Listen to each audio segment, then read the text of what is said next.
LBC 97.3. Yeah. 0870 90 90 973. Nick Abbott. Hello, boys.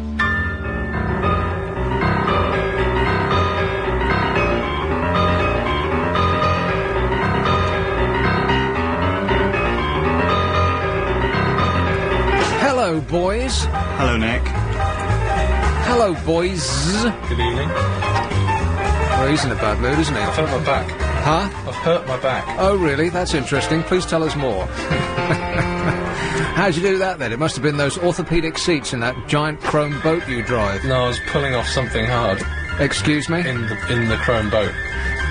He was pulling off something hard in the chrome boat. That's very unwise to do that in a vehicle that's all glass. The biggest whopper of the year. What are you talking about? Stinks in Steering here. wheel. Huh? It stinks? Yeah. Why? Alex has, like, smothered himself Oh, it's in a some tiger kind balm. of muscle It's tiger balm. relaxant. Really? Not mentioning anything. And it's horrible. You said earlier it smelled nice. Yeah, but that was when you were down the other end of the office. And fresh. Yeah. Well, what does tiger balm smell like? Is it a sort of a menthol type of smell, is it? Yeah. It's that deep heat, is that what that is? Kind of like, yeah, it's just really getting up my nose now. Is tiger balm made from actual tigers? Don't know, should I have a look on the pack? You raise a good point. Do I? Yeah. You amaze me. I am not Ian Lee. Oh, no. Where's he gone now? It could be Big Brother. Again? Well, I don't know, it was one How of... can you do a show with and not communicate in any way with the person that you're doing the show with? I'm mystified by this. It was kind of a last-minute thing, I think. Oh, but well. It was one of these days. It was either yesterday or today that he was on the Big Brother. On the Big Brother? Yeah. I'll take this call. Hello, you're on the air. Wasn't it great when we weren't taking calls? I much prefer it when we don't take calls, don't you? Best call yet, though. Yeah, but that's true. Best call yet. For content and performance. Yeah. So anyway, where were we? Oh yeah, he's doing... What do you mean he's doing Big Brother? In what sense is he doing Big Brother? He's on one of their shows. Oh, right. Isn't there, like, I don't know, like, a million spin-off shows to the actual main Big Brother show? Are there? I think so. I've no idea. East Finchley. Hello, Phil. Good evening. Evening. Where is that work, the shyster? Well, we're pretending that we don't... We're pretending that we know, and we're thinking it's Big Brother. Something to do with that. Oh, okay. Well, but anyway, my TV won't turn off. Oh, poor baby. I know, but, oh no, it's broken now. Oh, damn. Oh well, perhaps it'll work tomorrow when he's back. Right. I'll look forward to that. No, me too. Anyway, I'm glad there's to more. see you, that you're on the ball, Nick. Yes. Yes, me too. Is that what I am? On the ball, yes. Right. Okay. Cannon hand. Thanks, Phil. Bye. Anthony. Hello there, Nick. Anthony. How are you, Nick? All right, thanks. Just, can I just ask Chris a minute? Christian. Chris, is Chris there? Yeah. Is Vic there? It's, Ian Lee was on Big Brother yesterday. Oh, was it yesterday? Yeah, Big Brother, Little Brother, 7:30. I don't know where he is tonight. Oh. Just let you know, anyway. Slacking, perhaps. Is he slacking? What's he doing tonight, then? Did he tell you? No, he said he was going to go on Big Brother, like, either today or yesterday. He was on but- yesterday evening at 7:30. Where is he tonight, then? Skiving, then. You think so? If he was on the Big Brother yesterday, then must be the Skive today. I think you should get people to see him in and, see what they say. Well, we need some spy reports to find out what it is he's actually doing. All right, we'll investigate further. Thanks a lot, Anthony. That's right, bye. Cheers, star. Fuchsia. What a lovely name. Yeah, you know, I was wondering. You were what? I was wondering if how big is your man head? Okay, we'll try and translate that into English and see if we can get... We'll get experts working on that round the clock. We'll bring in the FBI, the CIA, MI6 and MI5. Let's see if we can't get that sorted out. Oh, Mandy. Mandy! Oh, no.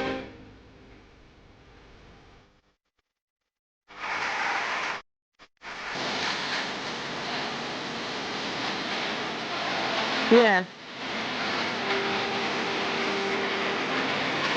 Right.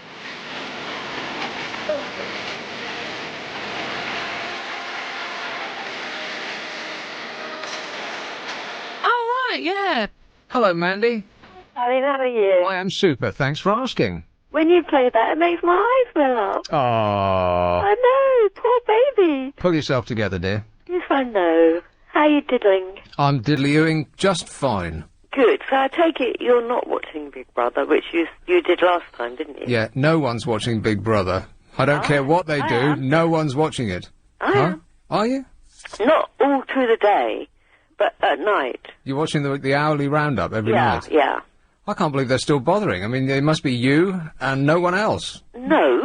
You and everyone who reads the Star, who are still contriving to put it on the front page of their paper. There's the only ones. Read the Star, Nick. Right. I don't read a newspaper. You don't need to if you've got Sky News and you've got LBC.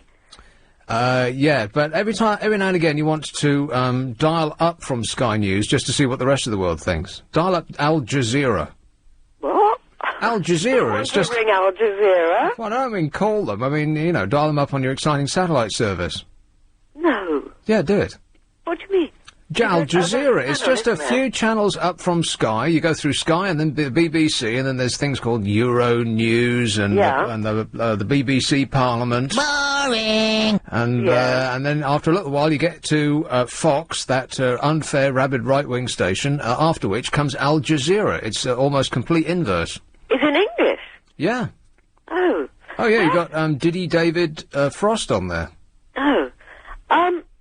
I think it was last night you were talking about it, but it's all sort of blurring into one night now. Yeah, you know what that is. Your feelings about me are going to go right down now. I've never watched The Simpsons. You've never watched The Simpsons? No, I do often say dull, but only because that's what other people have said to me. Yeah. Well, I know Ricky, but I've never seen EastEnders. Well, me as well. I agree with you on that one. These things do become part of the common language without us knowing exactly what they are. But you watch The Simpsons, don't you? A lot, yeah. But... With a critical eye, because sometimes, and we were talking about this earlier on, sometimes it seems amazing that an organisation that's worth billions and billions of pounds can let one go. Let me rephrase that. Can release an episode that is just flat out not funny, like from the beginning to the very end. Not even a smile every now and again. What, of The Simpsons? Yeah. But often it's the funniest thing you'll see that day. Really? Yeah. I mean, if I started to watch it now, would I get it? If you know what I mean? Yeah. There's no storyline. The characters don't evolve in any sense. It's just, it's what it is. It's bright and it's yellow and it's amusing. Yeah. Well, you've got to have a laugh, ain't you? I've got very into my Sky taping now. Oh, you've managed to work your way around the world's simplest way to record a TV. Oh, well done, Mandy. Yeah. It's brilliant. I've used 70-something% of my recording. Yeah, you'll find that it catches up with you far faster than you can actually watch it. Really? Do you delete stuff? Sometimes you have to, in order to squeeze things in, especially if you record anything in HD. Record about 2 minutes of high definition, and 98% of your hard drive is used up. Oh, really? Yeah. You could squeeze about, you know, the credits of one film in high definition, and the rest of us forget it. I won't record it in HD then. Thank you for that. Okay. I didn't know that. So you bought an HD, and you don't bother watching it in HD? Yeah, I watch it in HD, but I don't record it in HD. Okay. But, because... Wasn't Heroes great last night, by the way? Is everybody thrilled about that new series that will keep us tided over until 24 comes back? Which series? Heroes. I heard about it, but I didn't watch it. Oh, right. You don't get much use out of your TV, do you? I love my TV. Do you find in HD, if you're watching something, you have to turn the volume up much louder? No. Oh, I do. With sport. No, I cancelled sport when football stopped. I've got Satanta now as well. Isn't that sad? Oh, what do they show in the summer? Like darts and... No, they showed They showed my team the other night, Tottenham, playing... All right, okay, well, football's coming back around, but during the lazy, crazy, hazy days of summer... Oh, when was that? The sports channels that I watch in the gym were showing poker, as though that's a sport. Yeah, but it's good, I love it. I like any sport, but it's not a sport, though. It's not a sport. Watch darts. Yeah, darts is not a sport either. No, can't do darts, but cricket I love. Cricket, oh... I know. I love football, I love tennis. So dull. Feeling so sleepy just thinking about it. Do you like snooker? Well, the thing with snooker is it's almost like hippie television. It's green, it's got little coloured balls that zip around the screen. It's very calming. And, soporific. Yeah. It's a good word for you. Soporific, yeah. If you put Brian Eno music in the background, it'll be full-on hippie television. Groovy. Anyway, I've got to go, because I passed a break. Weather. You've got not the weather, the traffic. It's exactly right, yes. You take care. I certainly will. Thanks a lot, Mandy. Bye, Dan. Cheers, my dear. This is LBC. No calls flashing up on the indicator. Selsdon. Hello, Alex. All right, Nick. How you doing? I'm all right, thanks. Do you still watch Paramount? I know you like South Park. I haven't watched it in a good long while, actually. What's on there now? Oh, there's a lot of the sort of stand-up shows with the sort of up-and-coming comedians. Oh, yeah. When was the last time you actually watched a stand-up and sort of liked it and remembered the guy's name? Chris Rock. Really? But then he's a huge star. He's not an there you up-and-coming. go. I've never heard of him. Yeah. I mean, I've seen stand-ups since, which I didn't like. Like, now this is almost a heresy. It's almost unpatriotic to say it, but I saw Peter Kay stand-up on Channel 4, and you know what? It just wasn't funny.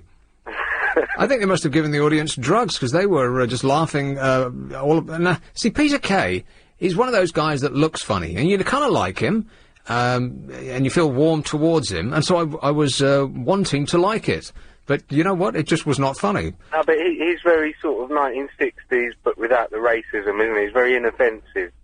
Yeah. And on the other hand, the complete opposite of that was Ricky Gervais. And I saw that and I thought, well, you know, it's like... if I just watched 2 episodes of Larry Sanders, it would also take an hour, and I'd laugh more. So I'll just watch that then, I thought. Yeah, I agree with you that. That's cracking. Hank K now. Cracking. I saw this chap on Paramount the other night, and if you were in a lift with him, you would not look at the guy, because he dresses like a fruitcake, and his hair's all over the place. His name's Milton Jones. That's new to me. He did such a clever one-liner that about 3 people in the audience understood it. He was too clever for his audience. He came out and I think it was his first line. He said, farmers, don't farmers do a lot of heroin? And everybody's looking at each other. Yeah, farmers do lots of heroin, don't they? And the trouble is finding the evidence is like looking for... Right. Yeah. And I roared out, and about 3 people did, and the rest of the people were just baffled, scratching their heads. I thought, you need to find some material that's a bit more accessible. Yeah, you could write it down, underline it in red, put flashing lights around the punchline, yeah. Yeah, but I don't get Russell Brand at all. Yes. No, I'm afraid I don't either. I've tried, but I just don't. No, he dresses funny, and he enunciates his vowels very long and points a stick at people, and it's his act, you know? Everything about him is funny, apart from the actual things that he says. Comedy. Yeah. Yeah. All right, Milton Jones, though. Brilliant. I will check him out. Far too clever for his audience. All right. Thanks a lot, Alex. Ciao. Cheers. Here is Croydon. Oh, John. Good afternoon. Evening. I'm feeling very old today because I'm a year older than I was yesterday. Right. There'll always be a tadpole. Happy birthday, mate. Here is Banstead. Hello, Charlotte. Hi, Nick. Charlotte, I'm all right. How are you today? Great. Oh, I was looking at the TV guides, but the programme Ian was doing, Big Brother's Little Brother. It's... Right. Go on. It was apparently it's in the morning, 7:25. In the morning? Yes, it used to be on about midnight. That must be a repeat. Oh, because Russell Brand used to do it. I remember it used to be on quite late at night. Yeah. No, I've looked in the TV guide. It isn't on at night. So Big Brother Live's on at 1:30. It just says Big Brother, Little Brother, 7:25 in the morning. Yeah, but it must be on More 4 or E4 or one of those satellite extras channels. Right. I don't know why anyone would watch Big Brother. I think it's such a lot of rubbish. You, me, and everybody else in the country, apart from the people who write the Daily Star, who seem to be wrapped with attention. Watch it. I don't know. No, me either. I've not watched one of it.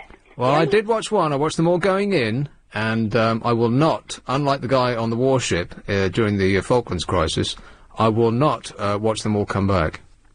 I used to watch it when Russell Brand was on, because I quite like him. Yeah. What's not to like? No, I think he's quite good. But there's such a lot of rubbish on the telly now. I don't watch telly, that's why I listen to LBC quite a lot. All these people who don't watch TV, I think they're just saying that in order to make themselves sound more intelligent. I don't care how stupid I sound. Television is my life. Oh, you watch a lot of it? Huge amounts, yeah. No, I don't watch a lot now. That's why I listen to you. Right, good for you, Charlotte. LBC. There has to be someone. Thanks a lot. Okay, bye. Cheers, my dear. Ta-da. Bye. Here is Sheffield. Hello, Jessica. Hello, Nick. Jessica. I disagree with you a little bit about Peter Kay there, actually. Mm-hmm. I think his humour's quite northern. I mean, you're northern? Yeah, you're quite southern, aren't you? Well, that's just a daft thing to say. No, we speak the it's same not. language. He's quite a relater. He kind of relates tales as opposed to telling jokes. And because he was kind of born in the north, he's older than me, but I can relate to the kind of tales he tells. Well, no end of comedians were born in the north that I find funny. Well, I know, but I'm just saying that you seem to be giving Peter Kay quite a hard time there. No, I didn't. I tiptoed around it, and I said that I liked him as a person. He's one of those people that you just warm to, but I just watched the stand-up, and I gave it a lot longer than I actually wanted to, just because everyone says how great he is. And I thought, you know what? After 20, 30 minutes of not even smiling, you have to come to the conclusion that it's just not funny. Yeah, well, that's just you. I think he's taking his chances, and he makes me laugh. Anyway, the thing about Big Brother, I have been watching a little bit of Big Brother this year, not much. I like to watch it on Friday night. That's the night they get evicted. Right. Have you watched any of those yet? No, I have not. Not one single minute of it after they all went in. Yeah, but to sort of, it is rubbish, obviously. But to kind of make you feel better about yourself, it's good to see them get rejected. It's nice to see what Davina's hair looks like, and what she's wearing. Yeah. When she calls out the name of the person that's got to leave, they look so shocked. It's such a blow to their ego. It'll be an even bigger blow when they get out and they realise that the whole country hasn't been watching. Yeah, well, I watched them go in, and now I'm literally every Friday watching them come out one by one and seeing how devastated they are. It's not. Does anybody actually still show up for those evictions? I think so. I think quite a few people probably that work for Channel 4. Yeah, I would think so too, They're being very careful, obviously, in the present climate about the voting system. But now they're just kind of editing it to make it, have the people they want to keep in.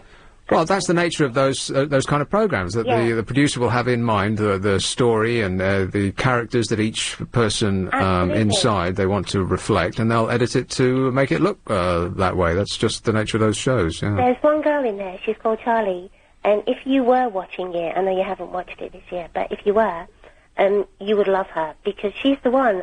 She's really blossomed into the perfect kind of reality star, and they're editing it to make her look fantastic. I think she might win. Is that the gobby one? The dark-skinned gobby one? Absolutely. She just looks like a nightmare on a stick. Yeah, but she's perfect for that kind of show because she's got a lot of confidence. She's completely self-confident in herself, which is what you need to be when you're going to be on camera for how many weeks ever it is, about 16 weeks, I think. And she's really blossomed into the perfect reality star. I think now. But the way you say that, it makes it sound like a compliment. But you're not complimenting her. It is. I think she's probably gone in there thinking that. When it first started, obviously it was a social experiment, but now it's all about, how much. I want to be famous. Yeah, and she's definitely gone in there and pouts and kind of, pontificates. Screams and shouts, and it's just a general nightmare. Yeah. And she'll be £100,000 richer than me or you. Well, I certainly hope not, because wouldn't it be nice if they all just came out to oblivion? Yeah, but that won't happen. I'm not so sure. Who's interested? Hands up, anyone interested this year? No. No one. No. Well, like I say, I'm not watching it regularly, but on the Friday I like to see them get rejected. It makes me feel better. Okay. Well, that's a little insight into your mindset. Exactly. Thanks a lot, Jessica. Cheers, my dear. Ta-da.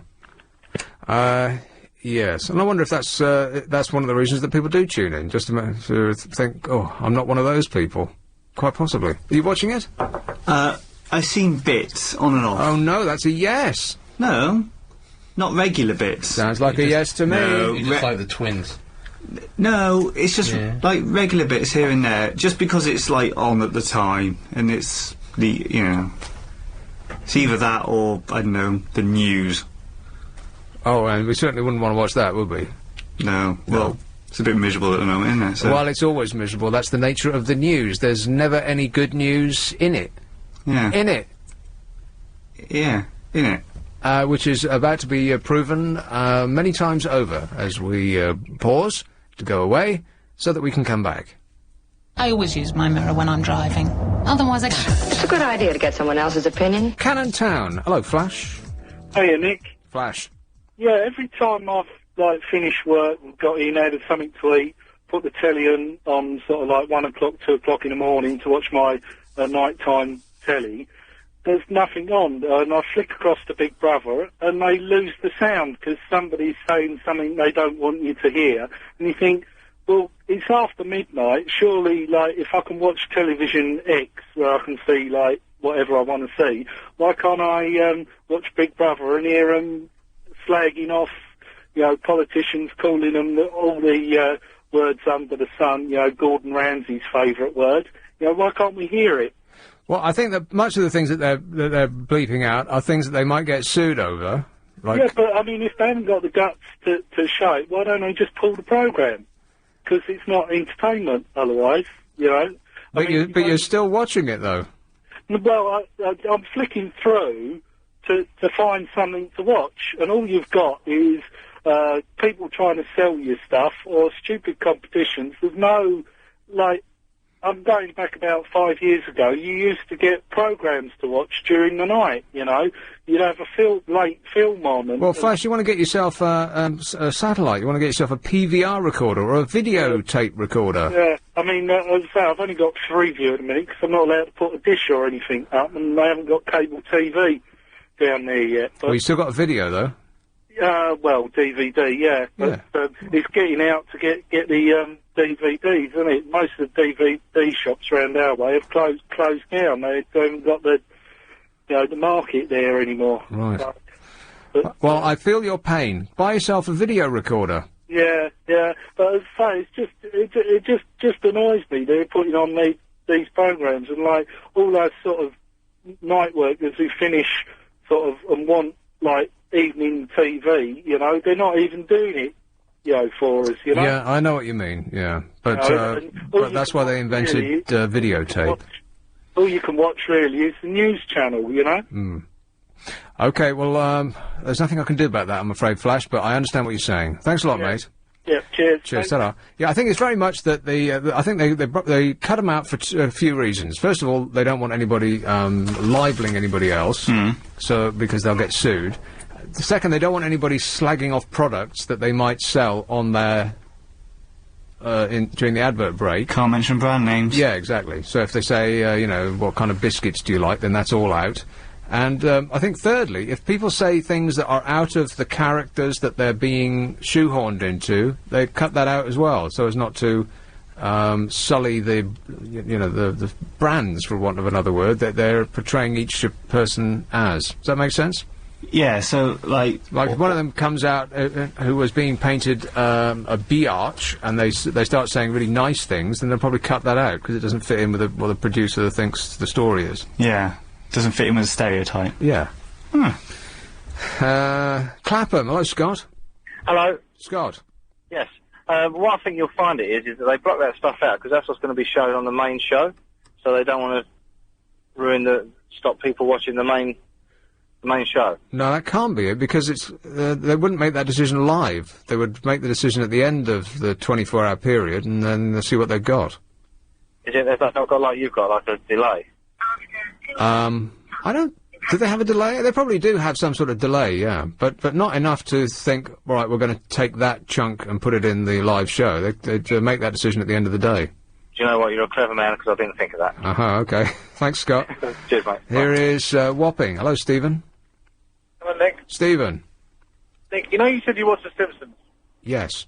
Out of the 400 episodes, how many would you say you've seen? Well, I've seen the same 12 over and over and over and over and over again because they keep showing the same ones. The one with the fish with 3 eyes. Yeah, again and again and again. Have you seen the ones where sometimes Homer doesn't quite look right, as if someone else has drawn him on that day? Whenever I see that, it looks to me like one of the really early ones. I skip over that one straight away. But don't you think it's a bit similar to the cartoon characters you see on the back of the cream van? Back of an ice cream van? They never, on the back of every ice cream van, you normally get a Mickey Mouse or a Goofy, or on the really modern ones, you might get like a Monsters Inc. sort of character, but they never quite look how they're meant to. Like, you get a boss-eyed Mickey Mouse, or Goofy with not goofy teeth, or... You don't have a clue what I'm talking about? No, well, I sort of get it. If you go to fairgrounds as well, they paint cartoon characters on their rides, and they never quite look right, because they're not, they didn't buy them straight from the company. They're not approved images. But I could probably draw them better than some of the ones you see where I live on the ice cream van. Yeah, I think it's amazing that ice cream vans still exist. I mean, milk floats don't still exist, do they? It's like something from a bygone age. You don't get an ice cream van where you live?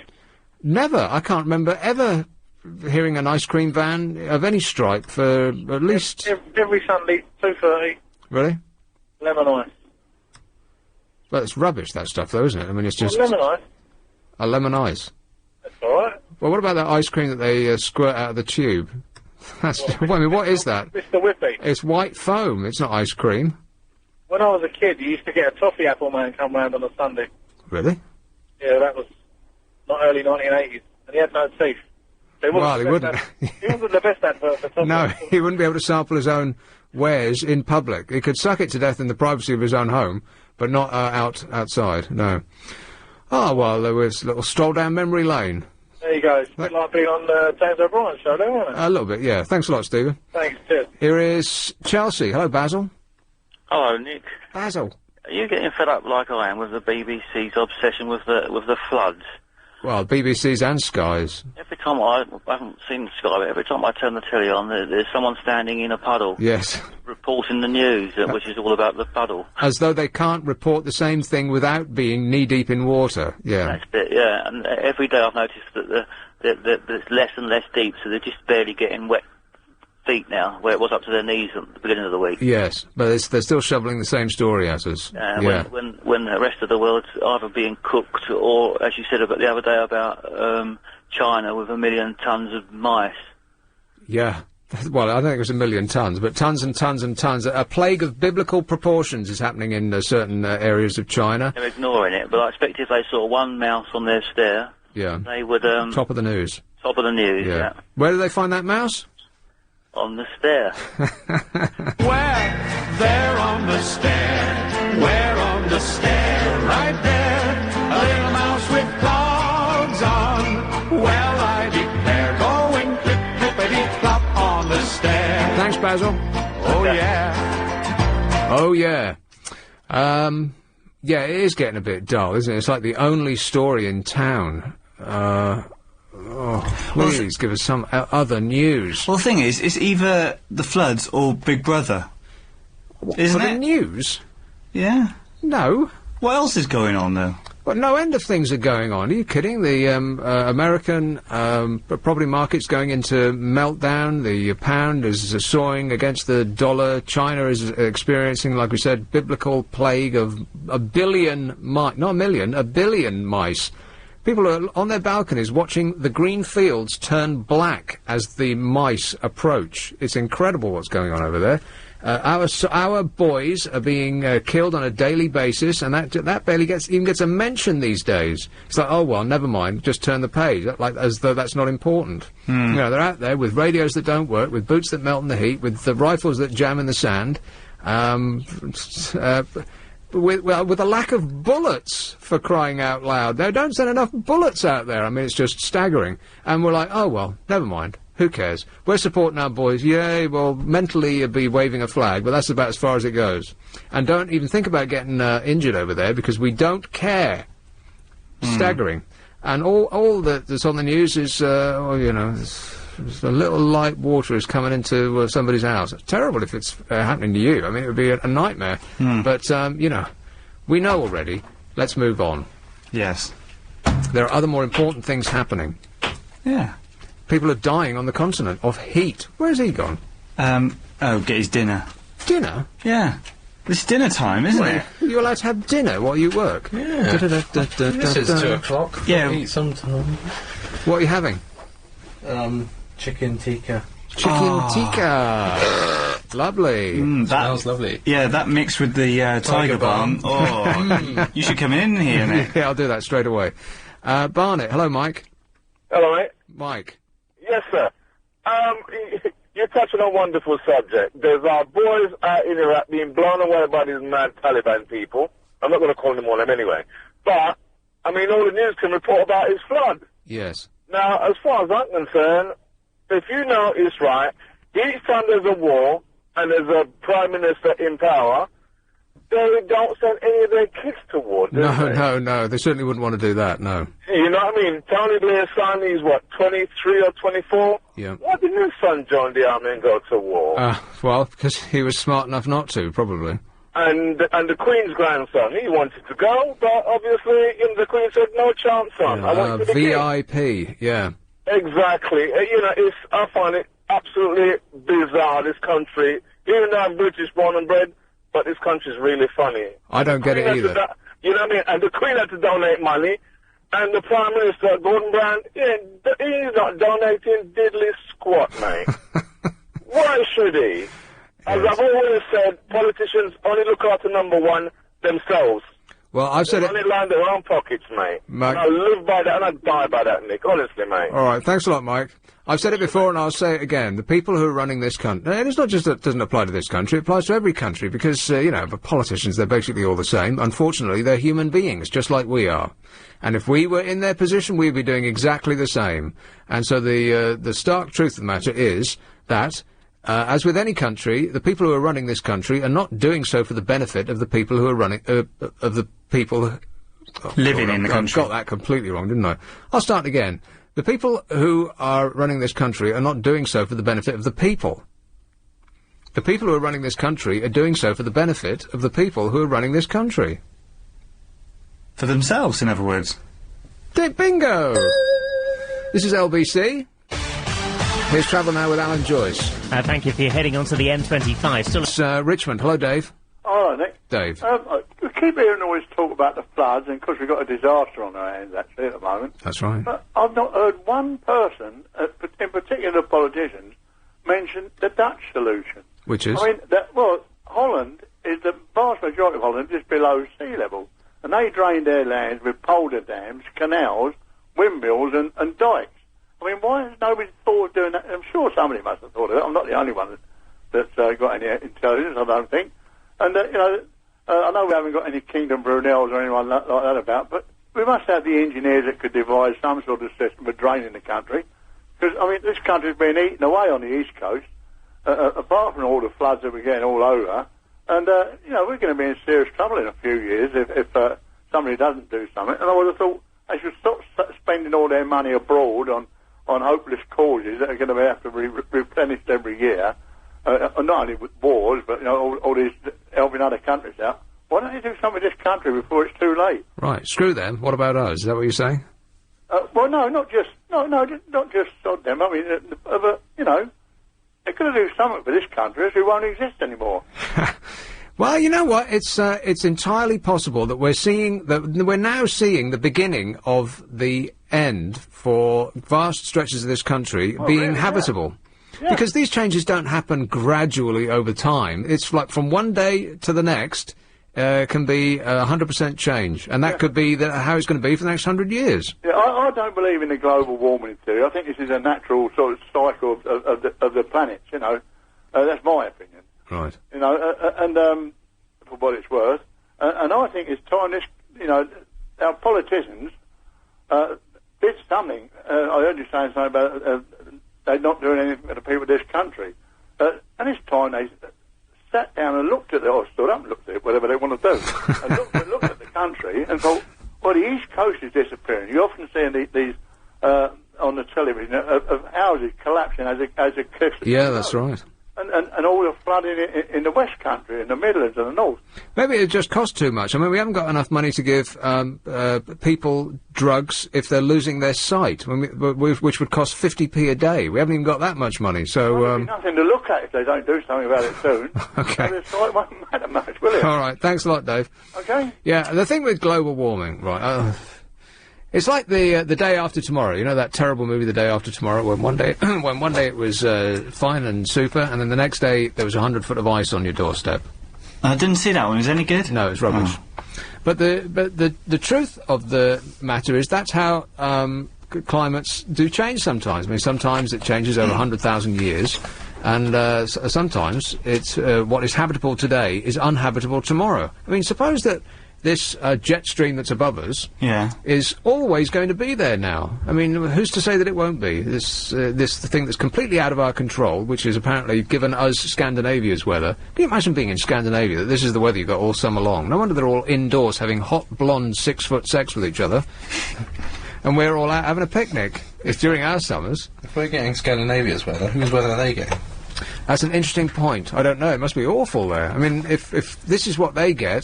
And presumably, what's north of them ordinarily is what they're getting. And we're not hearing a word about that in the news. It's because they're all iced over. Yeah. They're all... yes. There's nobody alive in those countries now. That's why there's a lack of news coming from there, yeah. But they're saying, like, you know, they think the planet's, you know, warming up, don't they? Overall. Yeah, that's what they're saying, yeah. But surely, with evolution, wouldn't we, you know, climatise to the warmth? Well, only if we can grow gills would we be able to acclimatise ourselves to what's happening now.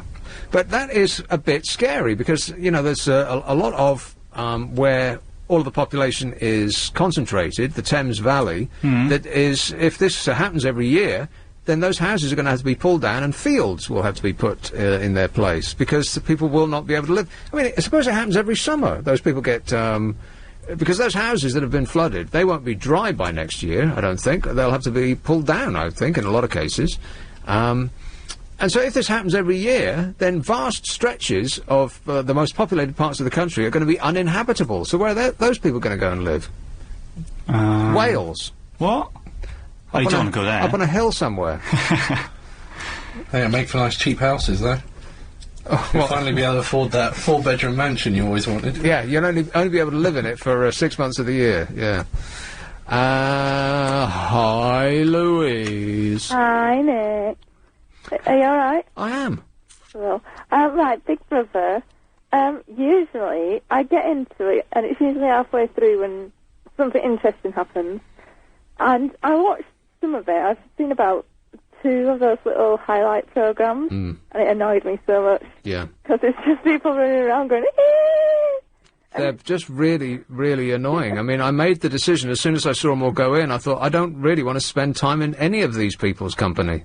Yeah, they're just the stupidest, big-mouthed, annoyingest people I could. Well, that's the nature of that programme. They put a lot of stupid, gobby people in the same place who all seem to have short tempers in order to make them all fight with each other for our amusement. But you know what? It's not amusing anymore. No, but you don't mind that it's interesting as well. I mean, if I want to see morons fighting, I'll hang around a bus shelter. Yeah. It's just like... And the only reason I can think of the newspapers talking about it still is they're waiting for something interesting to happen. Well, I don't think the newspapers are talking about it. The Sun does this pull-out thing, which you can tell their heart's not in it. It's just a throwaway thing. They promised that they were going to do it at the very beginning, and they're stuck with it now. The only paper that actually seems to be interested, and perhaps they just spotted a gap in the market, and as there are 3 million people, incredibly, who are tuning in at one point or another during the week, the Star has thought, right, well, we'll accommodate those people, and they're sticking it on the front page. No one cares. And it might have like a page. It usually has like 4 pages. That's how interesting it is now. Yeah, as in not at all. Yeah. But then the Star always, like the Independent, it treads its own route. Yeah. And global warming as well. Won't people just move from where it's getting flooded if it keeps getting flooded? Well, I think I suppose so, yeah, but where are they going to go? I don't know, they could find somewhere else, maybe Somewhere else in the country. Oh, yeah, somewhere else. Yeah, why didn't I think of that? Yeah, that's where they'll go, somewhere else. Houses for them. Yeah. Yeah. Well, we have the curse of living in interesting times. Yeah. Thanks a lot, Louise. Thanks, Cheers, my dear. Ta-da. This is LBC. No time for the old in and out, love. I've just come to read the meter. Hello, Trixie. Hi, yes, just come to read the meter. I'll try and make this brief. I've got a brilliant idea about climate change, and apologies to DSs and Abbotees who get a bit about climate change. How about I think it's a brilliant theory of yours that, in actual fact, this happens all the time with the weather system in the world. You get geography is vicious, and islands get blown apart. We were part of France, etc. And this is what's happened over the millions and millions of years. So let's assume that this jet stream, what is it called again? Yeah, the jet stream. It's now landed over us, and we're getting the same weather, for example, that the other northern countries had, and they're getting our weather. Well, now that we're all in the EU, or mainly in the EU, do you think that if this does appear to be that our climates are actually changing over, do you think that we'll be able to have exchanges of their snow ploughs and things? Because we're hopelessly, and their know-hows as to how to deal with weather. You see, if we do get their weather, we're going to have, we'll be able to walk across to France because it's going to be frozen. Because certain times of the year it's going to get absolutely frozen. Well, I wonder if the difference that it's made in our summer will make a similar significant difference to the winter. Does that mean that it's just going to be like this all? Because you know what, it could just be like this all year round, mild and wet. I don't know. I mean, obviously some of it's got to do with global warming, but I think some of it's got to do with the way the Earth forms, etc. It's got to take time to settle down. But do you think that we could do some kind of exchange? I don't know. I'll put it to our elders and betters. All right. It's a thought, though, isn't it? Yeah. Well done, Trixie. You keep thinking. It's what you do best. Yeah. Thanks a lot, dear. This is LBC. Do you like me?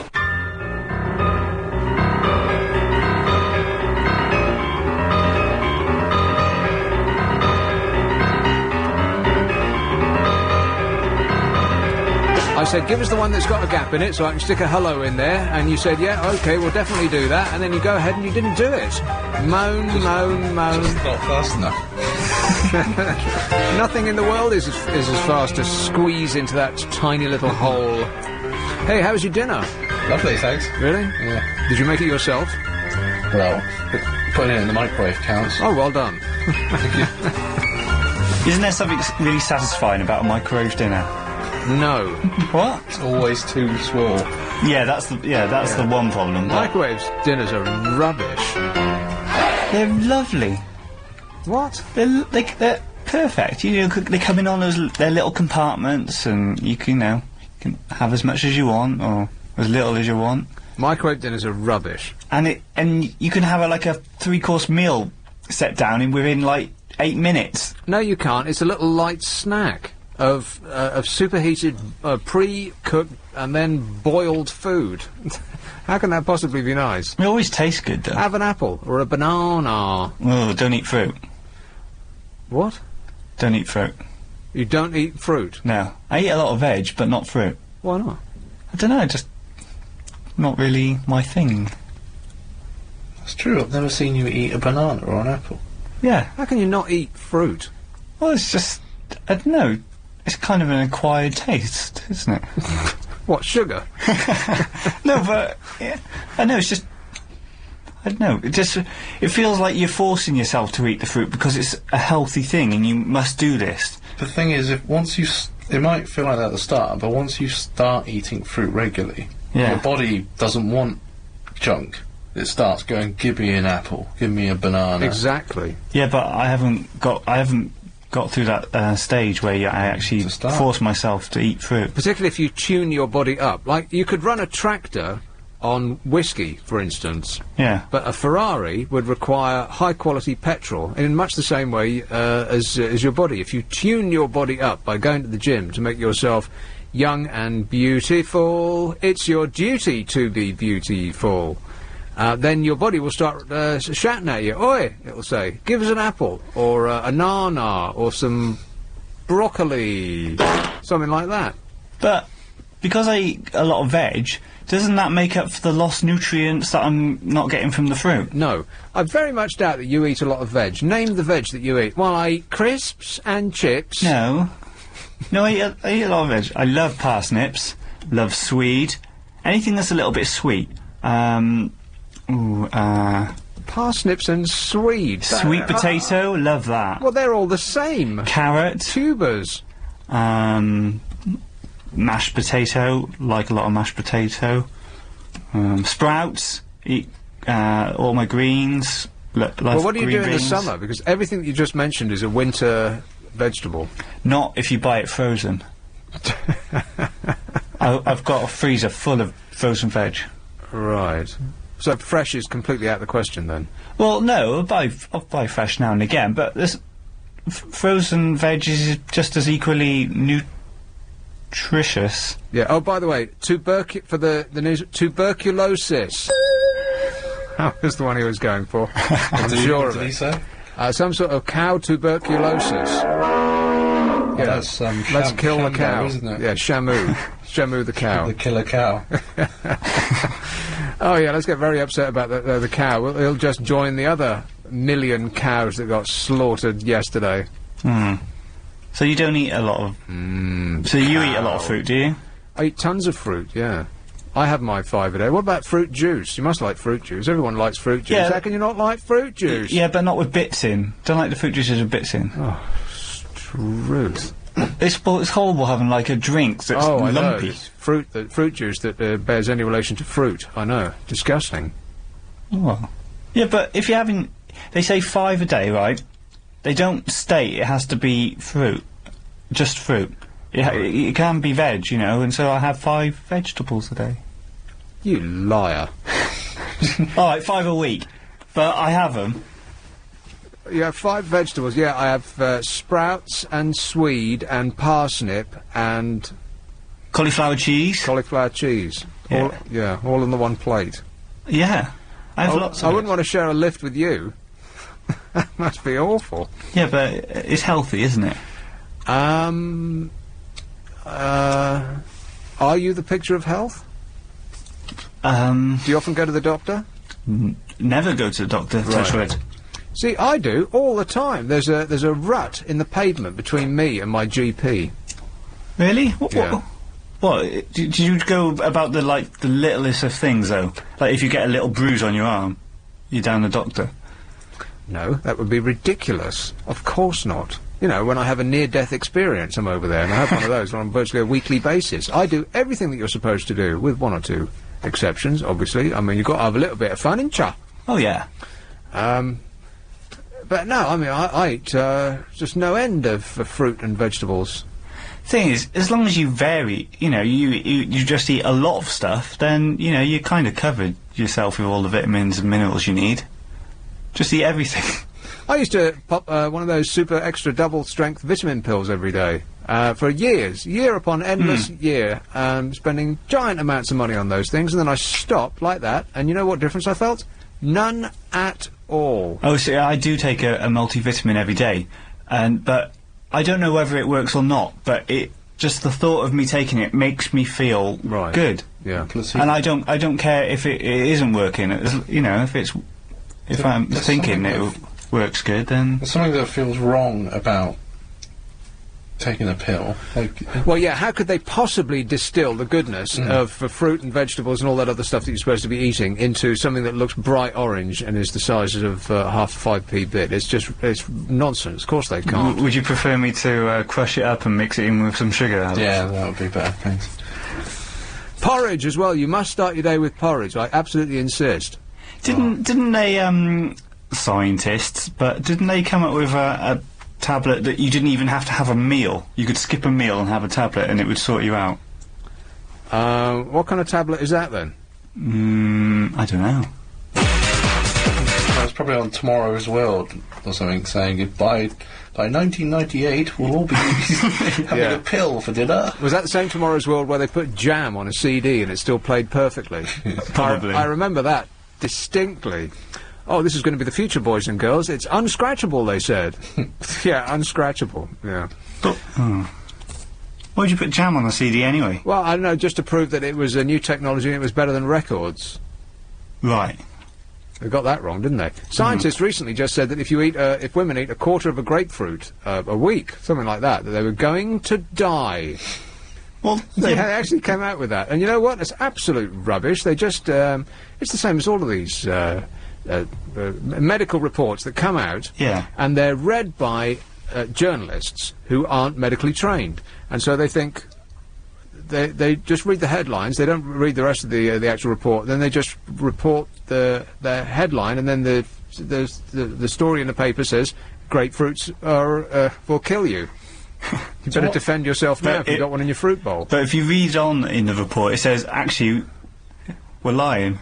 Yeah, you actually continue to eat grapefruits. I mean, if you eat something and your body is giving you feedback, like when I stopped being a vegetarian a little while ago, the first time I ate meat, it was almost as though every fibre in my body stood up and gave me a round of applause. It was like, oh, thank you. This is what we've been waiting for all this time. You've got some colour in your face now. A little bit, yeah. And that's not from sun either, because we ain't had none. Although, mind you, about 6 o'clock, I hope that every single person listening put their hands in the air and rushed screaming outside because the sun came out at 6 o'clock, didn't it? Did you see that? Oh, it was fantastic.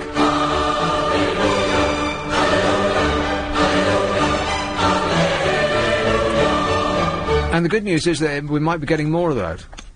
I was, yeah, in that time, though, when it came out, I was fumbling for my sunglasses, and by the time I actually found them, it had gone back in again. It may be up to 3 weeks away, it says in the snooze paper today, but August the 15th, write it down in your diary, is shaping up to become the most popular day of the year. If the weather forecasters are to be believed, that is when the Isle's bedraggled inhabitants can expect summer to make its overdue appearance. Are you listening? August the 15th. Right. There is light at the end of the tunnel, said John Hammond, a forecaster at the Met Office. The indications are that, if anything, the second half of August will be even drier than normal, and we could see periods where temperatures are above average. Which leaves us 2 weeks of summer. Because with every passing day, there's fewer and fewer days when it can be full-on nice, right? I mean, an Indian summer is nice enough, but even in an Indian summer, come 4 or 5 o'clock in the afternoon, it starts to get cold. The chill comes in as soon as the sun goes down. How long do the Indian summers go on for? As long as they go on for. Ludicrous question. Yeah, but is it like to the end of September, or...?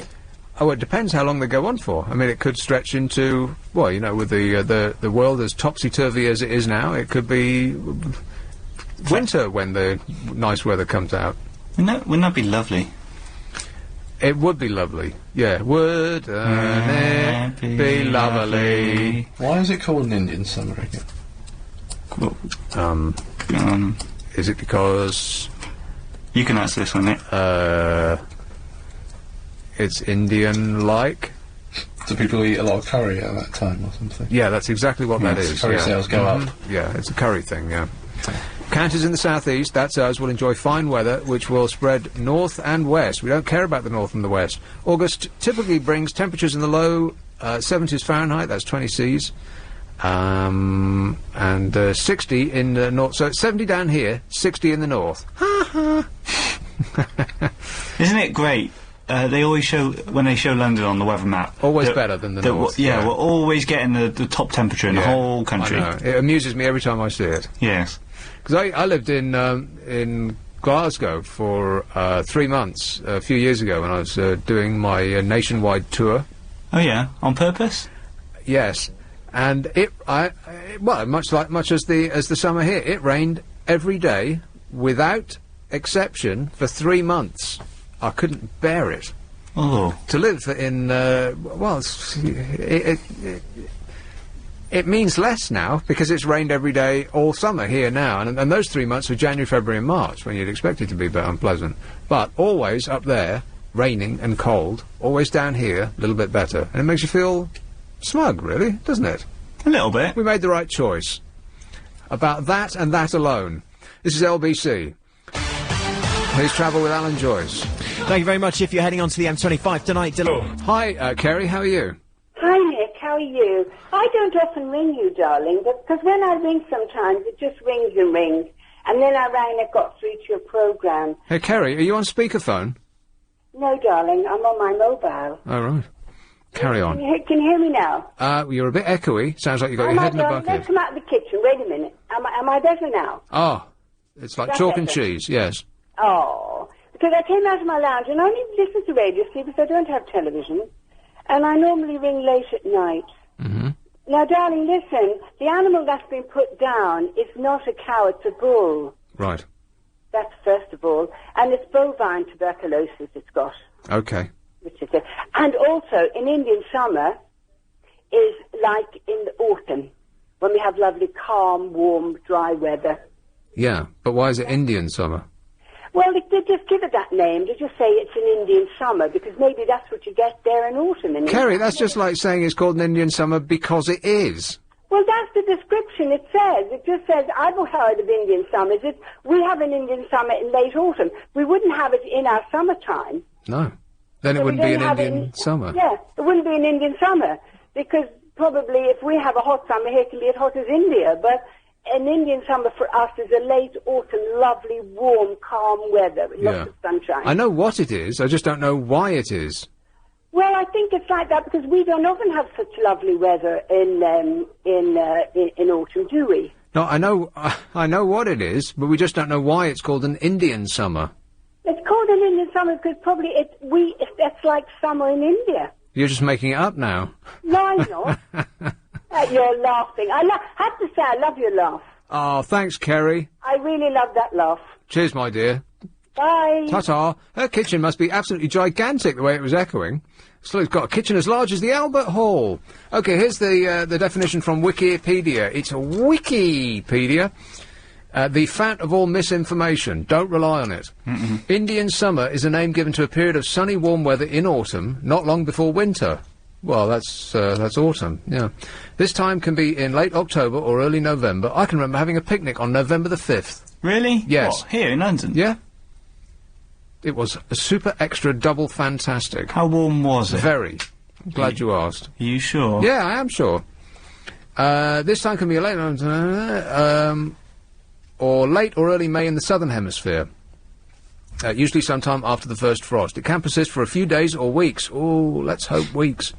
The dates for Indian summer are inexact because of a variation in climatic patterns.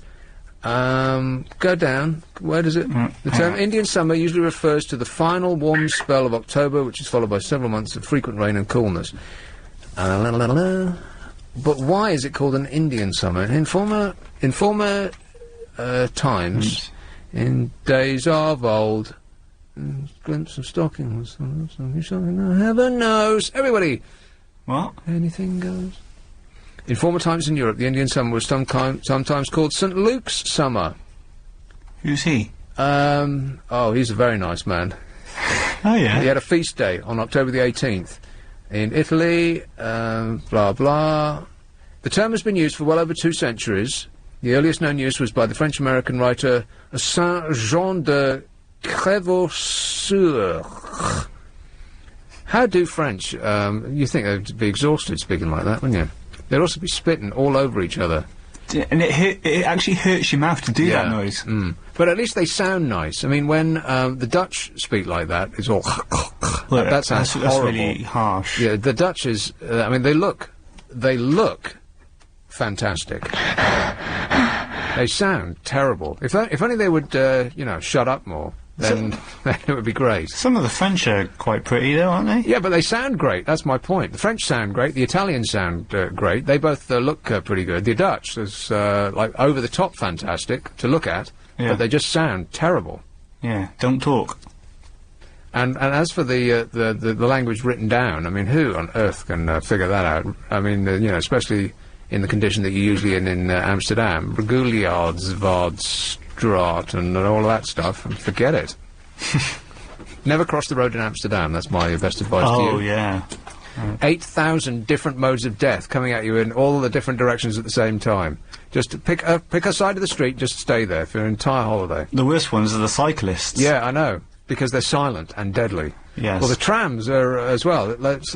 You negotiate the cycle lanes, and then every now and again a car will come by, which really surprises you because they're quite infrequent. And then you get to the middle and you think you're safe, but you're not, because that flat bit of ground that you're on, then suddenly you look out the corner of your eye and you see a vehicle the size of a building coming.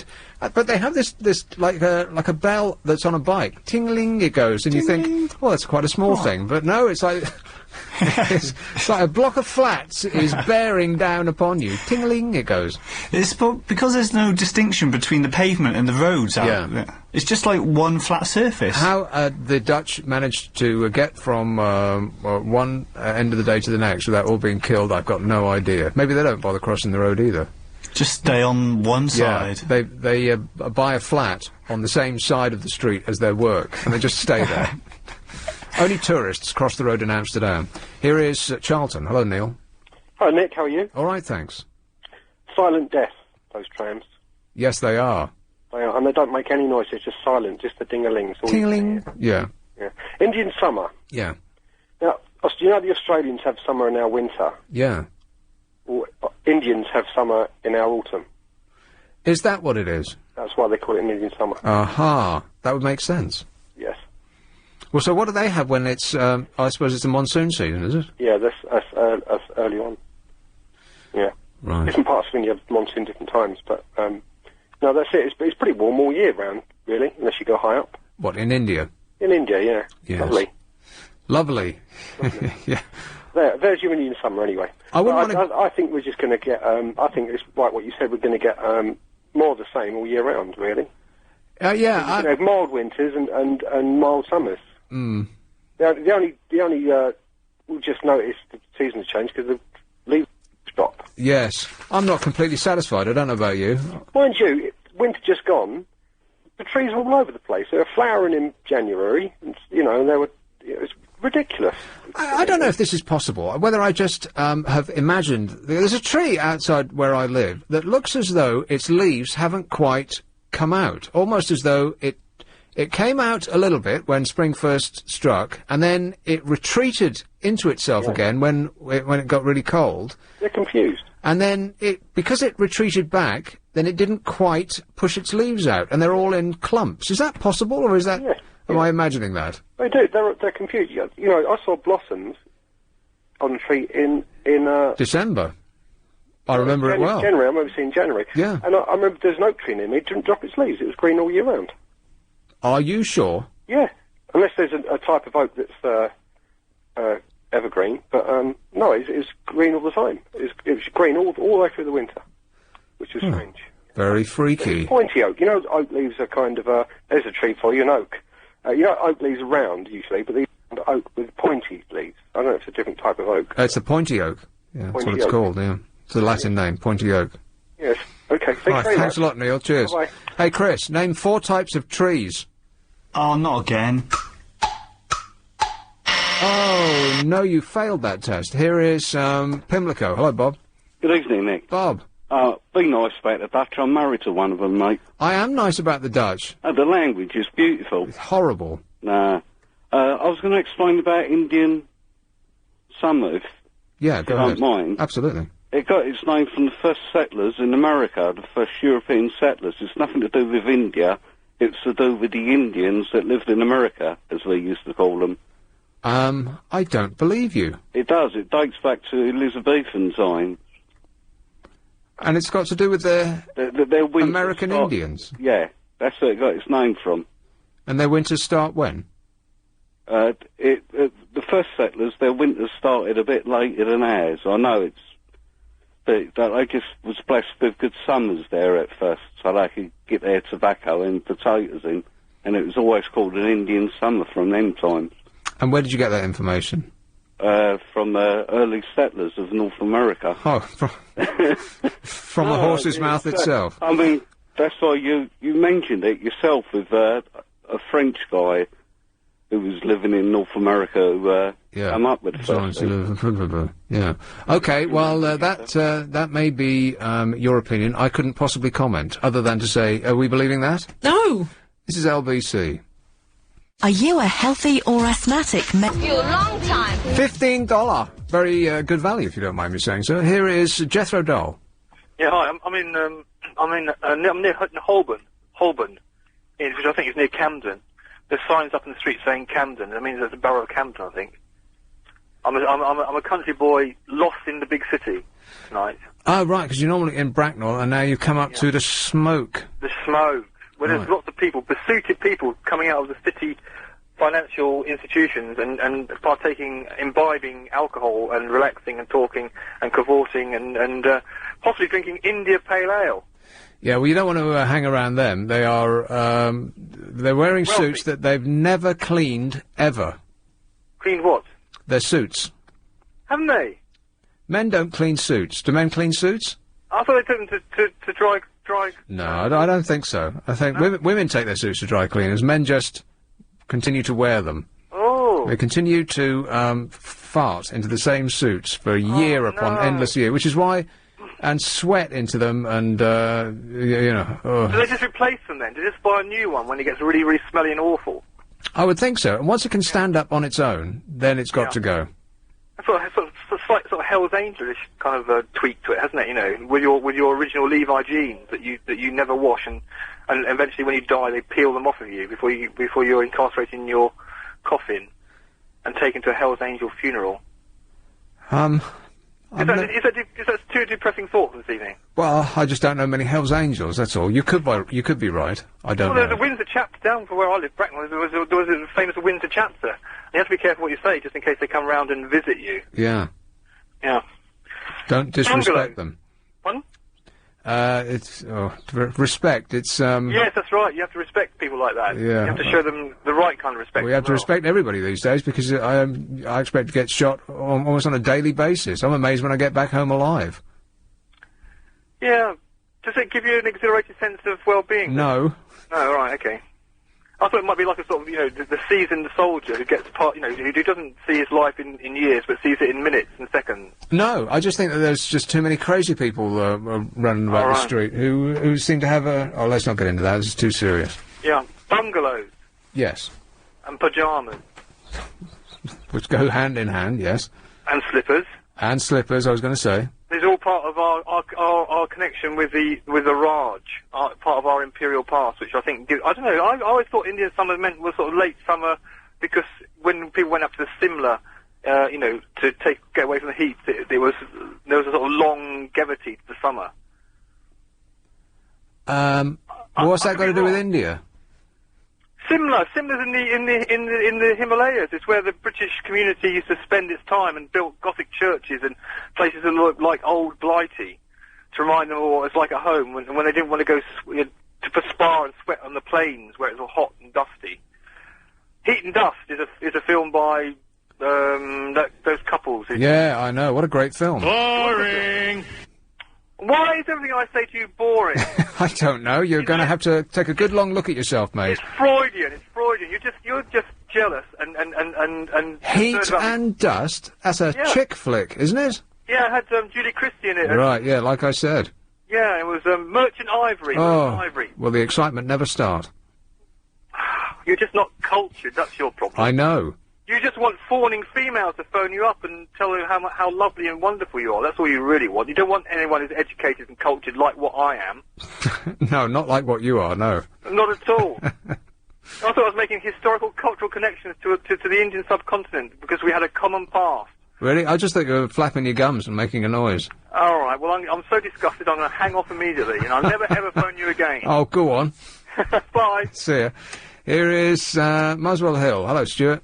Oh, punching him up. Stuart. Well, I'm hoping I'm not going to be flapping gums tonight, but I'm a Canadian, and just want to give you my 2 cents on the Indian summer, because I grew up believing, as the gentleman before last said, that actually it was about an extended summer dating back to North American times when the Indians and settlers used to basically harvest their corn. Is that what it's about? That is what I thought. So, right. So it is about the American Indians. That my understanding is, and that's what I said. I grew up in Canada, and my understanding was we use the term Indian summer to mean, you know, hot weather around the time of October, November, when you know, when the corn harvest was actually coming in, and that's the origin of the word. I don't, this is actually the first time I've heard that had anything to do with the subcontinent, interesting as it is. Right.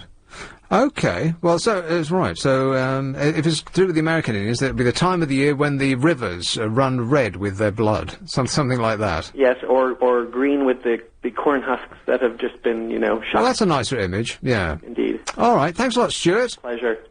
Here is Eastcote. Hello, Robert. Hi there, Nick. Robert. Basically, Indian summer is called an Indian summer because the word Indian had been adopted as a term among early colonists to describe something false or a poor imitation of the real thing. For example, Indian corn or Indian tea. So basically, Indian summer is like an imitation of summer. Well, in much the same way that the Queen's husband, Prince Philip,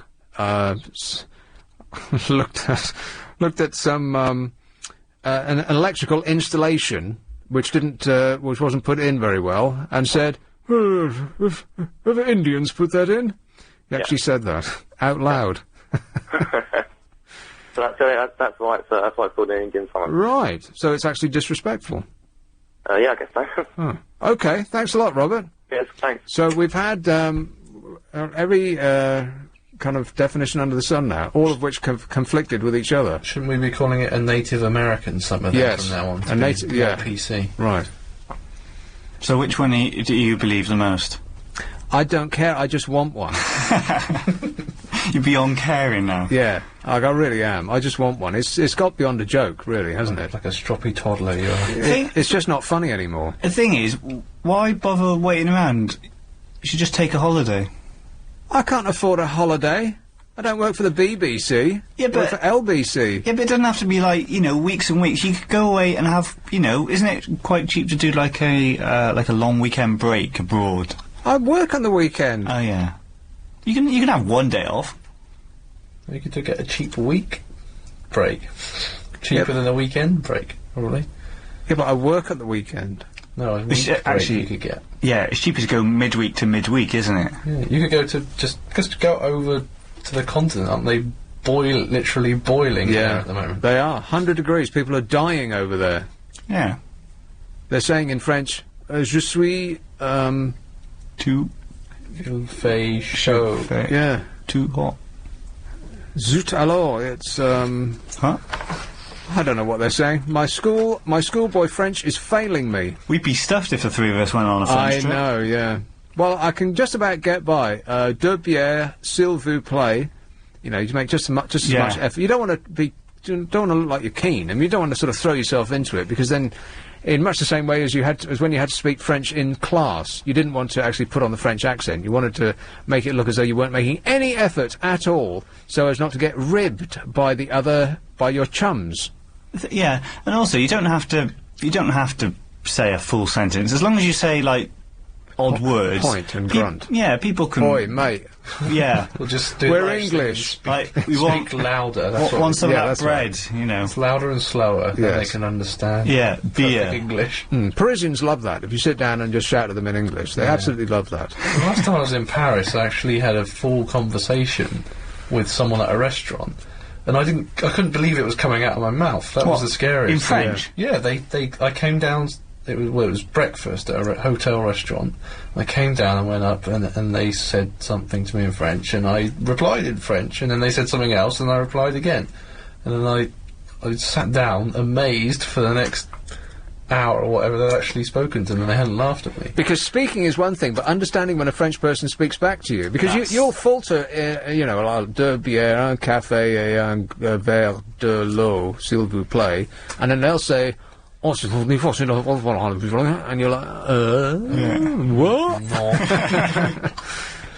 But you do find that your schoolboy French does come back, and amazingly, and you think, blimey, where is this coming from? When I was in France last, I needed, I took an MP3 player, which I always do, always take one on holiday, so to stick it in the TV of the hotel, so that the sound comes out of the TV, and you need one of those wires that goes from a mini jack to a 3-pin plug, which is a left and right, and the yellow for... yellow, white and red, isn't it?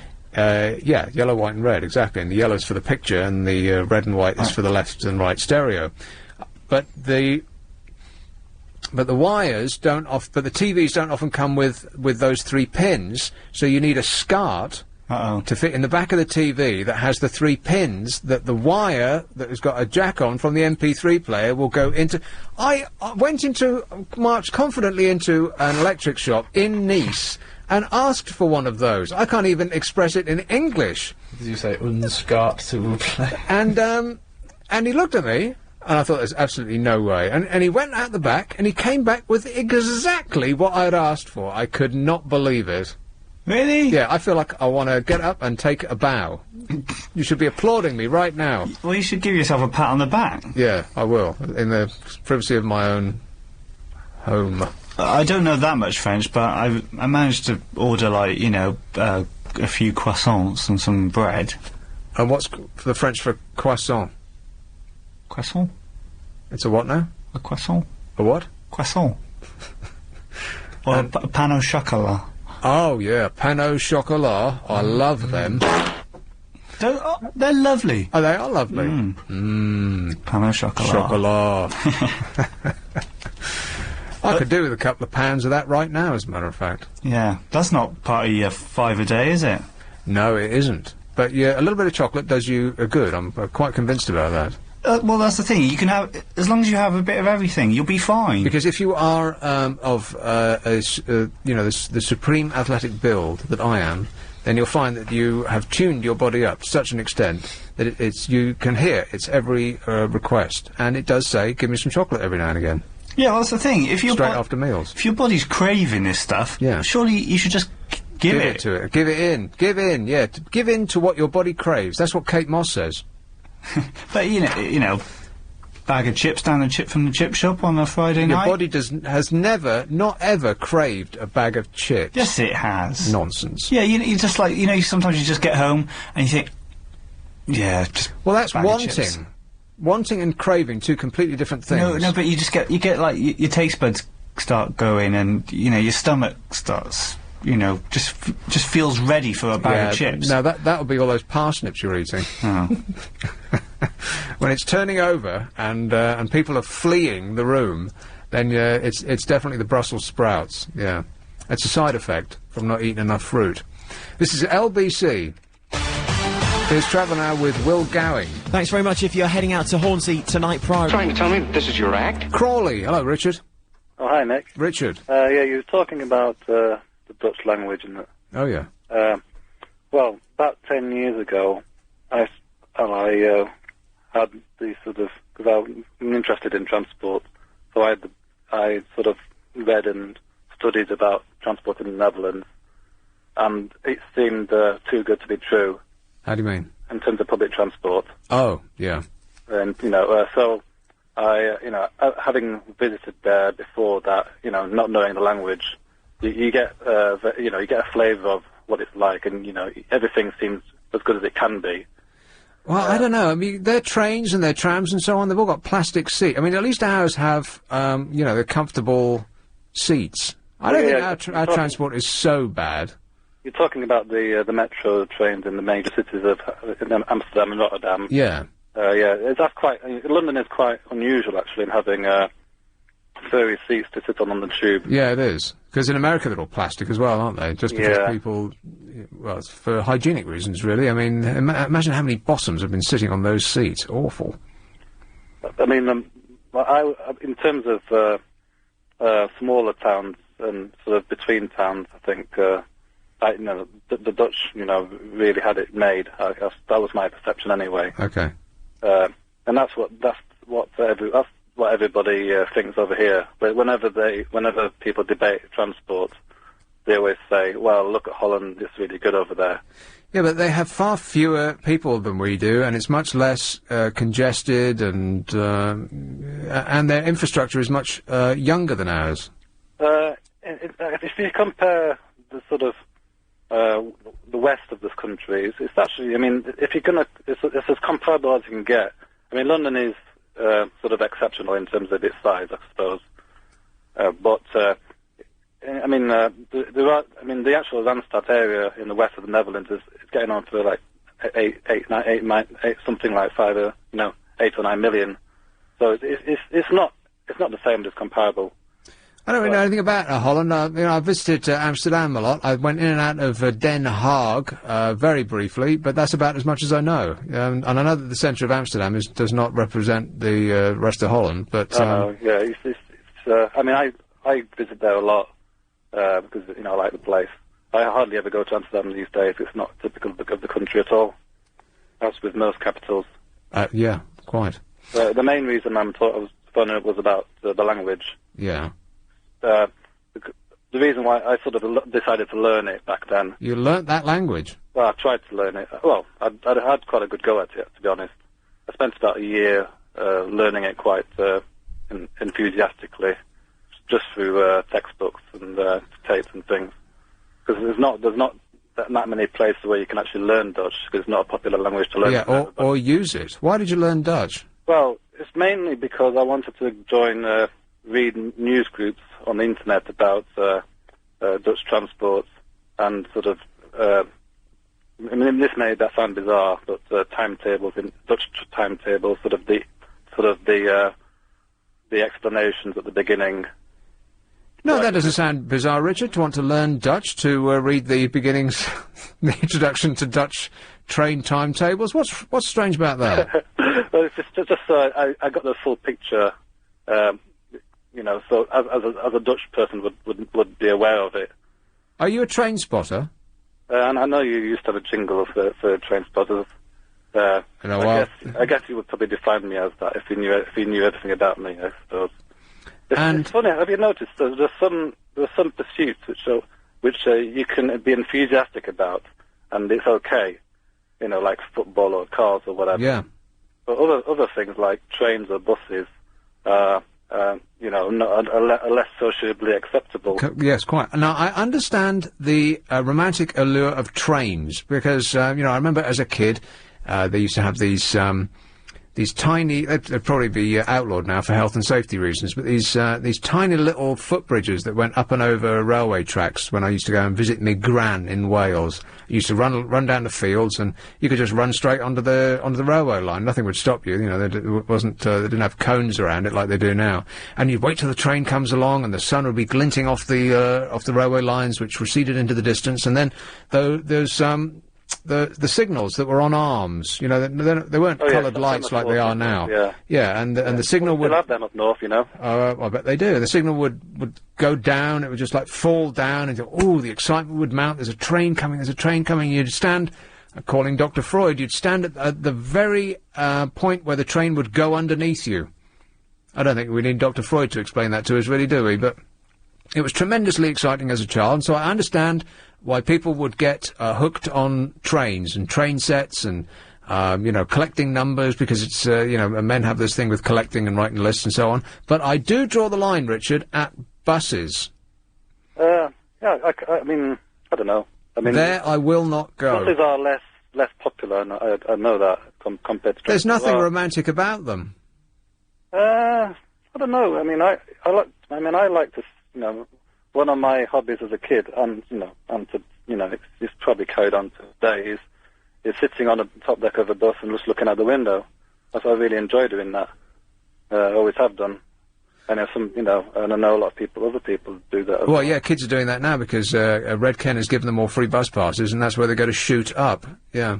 Well, I mean, I used to do that, even though it wasn't free. I mean, where I grew up, it was as good as free, I suppose. In Greater Manchester, it was like 10p a trip. So it didn't feel like I was spending much anyway. So maybe that's why I got into it, because it was one of the few things I could afford to do as a kid. Right. Stick with the trains, Richard. You'll get laughed at less. I mean, nowadays I've branched out into radio. That's slightly less sociable, it's slightly more sociably acceptable. Well, barely, yeah. It seems like, I mean... What, you become a DJ? Hey! No, talking about the radio on the internet. Oh, just... There seems to be a lot more normal people on there. What, in comparison with bus bosses? Yeah, well, you're probably right there, yeah. Radio people just shade it in the normal states. One thing I need to get through before I leave you is the Dutch language is actually the easiest one to learn. Because I've tried French, German, Dutch, and a bit of Italian as well. the thing about Dutch is it's the closest language to this to English. So in theory, it should be the easiest anyway. And there's only 2 genders to learn. There's only de and ut for the word de, for example. Right. As opposed to Germany, where they have 86,000 that's what different kills ones. me for German. It's all the different tenses. And the spelling, spelling is easy. You spell it the way you say it. What, Dutch? Yeah. Oh, get out. No, the spelling Dutch is easy. Any language that's got 2 A's next to each other is impossible for... That's good, because if it's 2 A's together, it's ah, and if it's just a single A, it's ah. What's easier than that? Well, you make it sound simplicity on a stick. Thanks a lot, Richard. See you later. Right, cheers, mate. I maintain my position that Dutch is absolutely impossible. I mean, you can't even say those signs. Which ones? Street signs. Street signs in Amsterdam. How can you even begin? Reguliardsvaartstraat. But they're not for you. Oh. Okay. That was my mistake. I thought they were for me. I thought they were for everyone. Apparently not. This is LBC, going away to come back. Need help quitting smoking? Hi, honey. How are you? So, finally, there's a new... What was that? Oh, it was Alex. Tiger Balm. Oh, no. Is your curry backing up on you? Starting to go cross-eyed and losing the will to live. You look like a granny there with a cushion behind your back. Ah, poor baby, you hurt his back. Rug. How did you hurt your back again? Pulling off something hard. Well, yeah, you said that before. What do you mean? I was pulling the steering wheel off. What? I was changing the steering wheel. How do you get a steering wheel off? You don't just wind it around, do you? Just like until it comes off. Yeah, that's right. They're screwed on. Yeah. Keep turning it left until it comes off. Why? Not how? Why were you changing your steering wheel? Well, it was on the chrome boat, and the one that's on there already's got a bit of damage to it. So I found one that was undamaged. You got one of these sort of 3 foot wide wheels that you stand behind, didn't you? Looks like a sailing ship. Yeah. So I found some bloke in his shed had one sitting around. So I got that and had to take the old one off, obviously, to put a new one on. Huh. And how do you take a steering wheel off? With 5 big bolts and a lot of effort. So because those cars, he has one of those old strudel wagons that is hewn out of solid concrete. It's just made from 1 bit of solid stone, isn't it? It chiseled out. Yeah. It destroys everything in its path. Yeah, it does. Yeah, I mean, I parked next to it. My car was totaled. His didn't even get a scratch on it. I made the mistake of not getting out and looking for a giant iron girder that sticks out the front for some reason. What's that for? Yeah, what's that for? No, the towing, or what did you call it? For poling. For poling? For poling stuff, yeah, pulling. Pulling? For pulling stuff? Yeah, it was the tow thing at the back. Oh, it's at the back. Have you got a caravan then? Because your car looks exactly the same from the front and the back. Chrome. Does it float?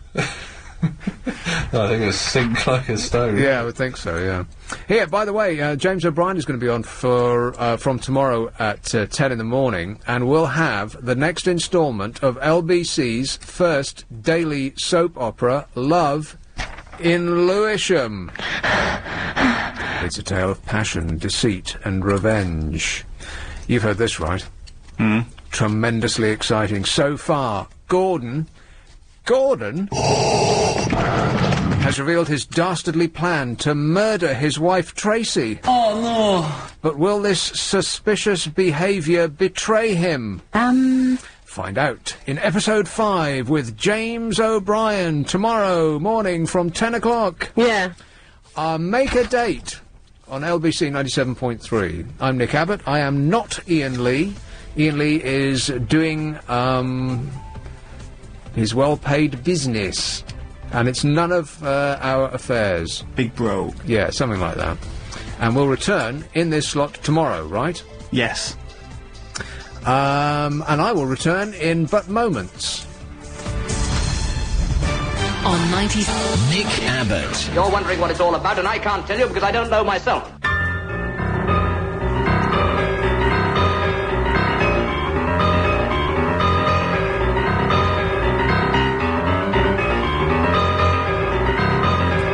OK, there were two astonishing tales in the news. Some amazing statistics that the nice newsman just gave us. The first is that our politicians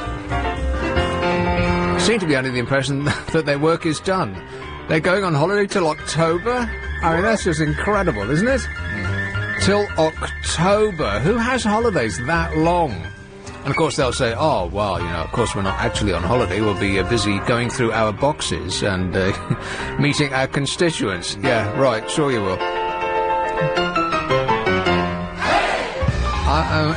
Where do you even begin with that? I mean, they're going on holiday till October. There's not another working man on the planet who has a holiday that long. Not even teachers have a holiday that long. That's ridiculous. As though there's... everything's been sorted, nothing to see here. Right. Half the country's underwater and the other half is shooting itself in the face. Yeah, your work is done. You go off and have your nice jolly holidays. They've earned it. Yes, sure they have. And the other incredible thing is that they just spent £100 million of our money on expenses. I'll just pause for that figure to sink in. £100 million. There's it's still going. That's just staggering, isn't it? £100 million. It is a silly amount. Just on expenses, i.e. entertainment, and iPods on us, and hiring their wives and girlfriends to be their secretaries, he says, waggling his fingers in the air to denote inverted commas. Thank you. Ooh, lovely cup of tea. Lovely cup of tea. That lovely. Haven't stirred it. Haven't stirred it. All right. No, you haven't, have you? The sugar's in the bottom. Oh, it'll be the treat when I finish it. Can I get a spoon? No, that's all right. I'll suffer. Don't you worry about me. Yes. But that is incredible. How on earth do you spend? I mean, how many of them are there? 400? Is that right? No, that's a guess. 400. Okay, well, say they all don't spend... They're spending about £1 million each. What, a year or on... Apparently it's a year, yeah. That's absolutely unbelievable. What, is this on themselves, or...? Yes. Well, Tony Blair was chief among them. Come to find out, Tony Blair's fondness for light entertainment, this is all over the press today, and celebrity was laid bare yesterday with a long-delayed publication of the guests he wined and dined at Chequers. Apparently the Lib Dems have been asking for this list. It's just a list of the people that went and visited him. They've been asking for it for a dog's age, and the government has said, oh no, we can't give you that, it's a secret. Yeah. A secret! Yeah, but if it's to do with the Prime Minister, then, yeah, surely some things should be kept a secret, shouldn't they? No. Oh. Well, not as silly as this, no. I mean, where your troops are amassing should be a secret, yes. How he spends our money on himself should not be a secret, no. We deserve to know that. In fact, we demand to know that. But isn't it, isn't it... Here we go, the voice of reason, yes, go on. Isn't it a, him entertaining on the world stage? No. Here's the list. The list, which was held back for publication until Mr. Blair left office, so as to spare him any shame...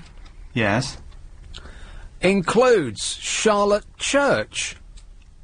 Oh, she's alright. She's a good singer, she is, isn't she? Yeah, but what's that got to do with it? Hang on, what, he entertained her? Yes. What, he just said come over for a cup of tea and some biscuits? So she didn't entertain him? For a nibble. I don't know. The list, which was held back until after he left office, includes the singer Charlotte Church, Chris Evans, Lorraine Kelly, Fiona Phillips and Vernon Kay. Right, he likes his TV, Tony Blair, doesn't he? Richard Madeley, the Channel 4 presenter, also returned for a second visit to Chequers. Wow. Norman Lamb, the Liberal Democrat MP, who secured the release of the information, said this showed the frivolity and celebrity-obsessed nature of the Blair administration. He said, for reasons that defy rational explanation, the government has been treating the fact that Tony Blair enjoyed drinks with Vernon Kay and Charlotte Church as a state secret. The government has attempted to block the publication of these details to the Lib Dems at every turn. and then decided to release the information to a Labour MP alongside scores of other announcements. In other words, they tried to bury it. I mean, this is absolutely incredible, isn't it? That they tried to keep it... That they were so embarrassed about it that they tried to keep it secret. Yeah, but the thing is, if you were Prime Minister, wouldn't you, like, you know... You kind of expect to be able to meet who you want. No, not really. I mean, what was he thinking? He gets up in the morning and goes, ooh, what should I deal with? The crisis in Iraq, or should I get Charlotte Church round for a cup of tea? I'll just flick through the Radio Times and see who I fancy having a chat with. Or no, or after a hard day of, like, dealing with Iraq and all that... After a hard day of working out your expenses, see how many iPods you can get for yourself on our money, yes. Then, you know, you might fancy a little, like, party in the evening. Amazing. I mean, as though there's all the problems in the country have been completely sorted out. Let's get Charlotte Church over for you know, a tea and a nibble.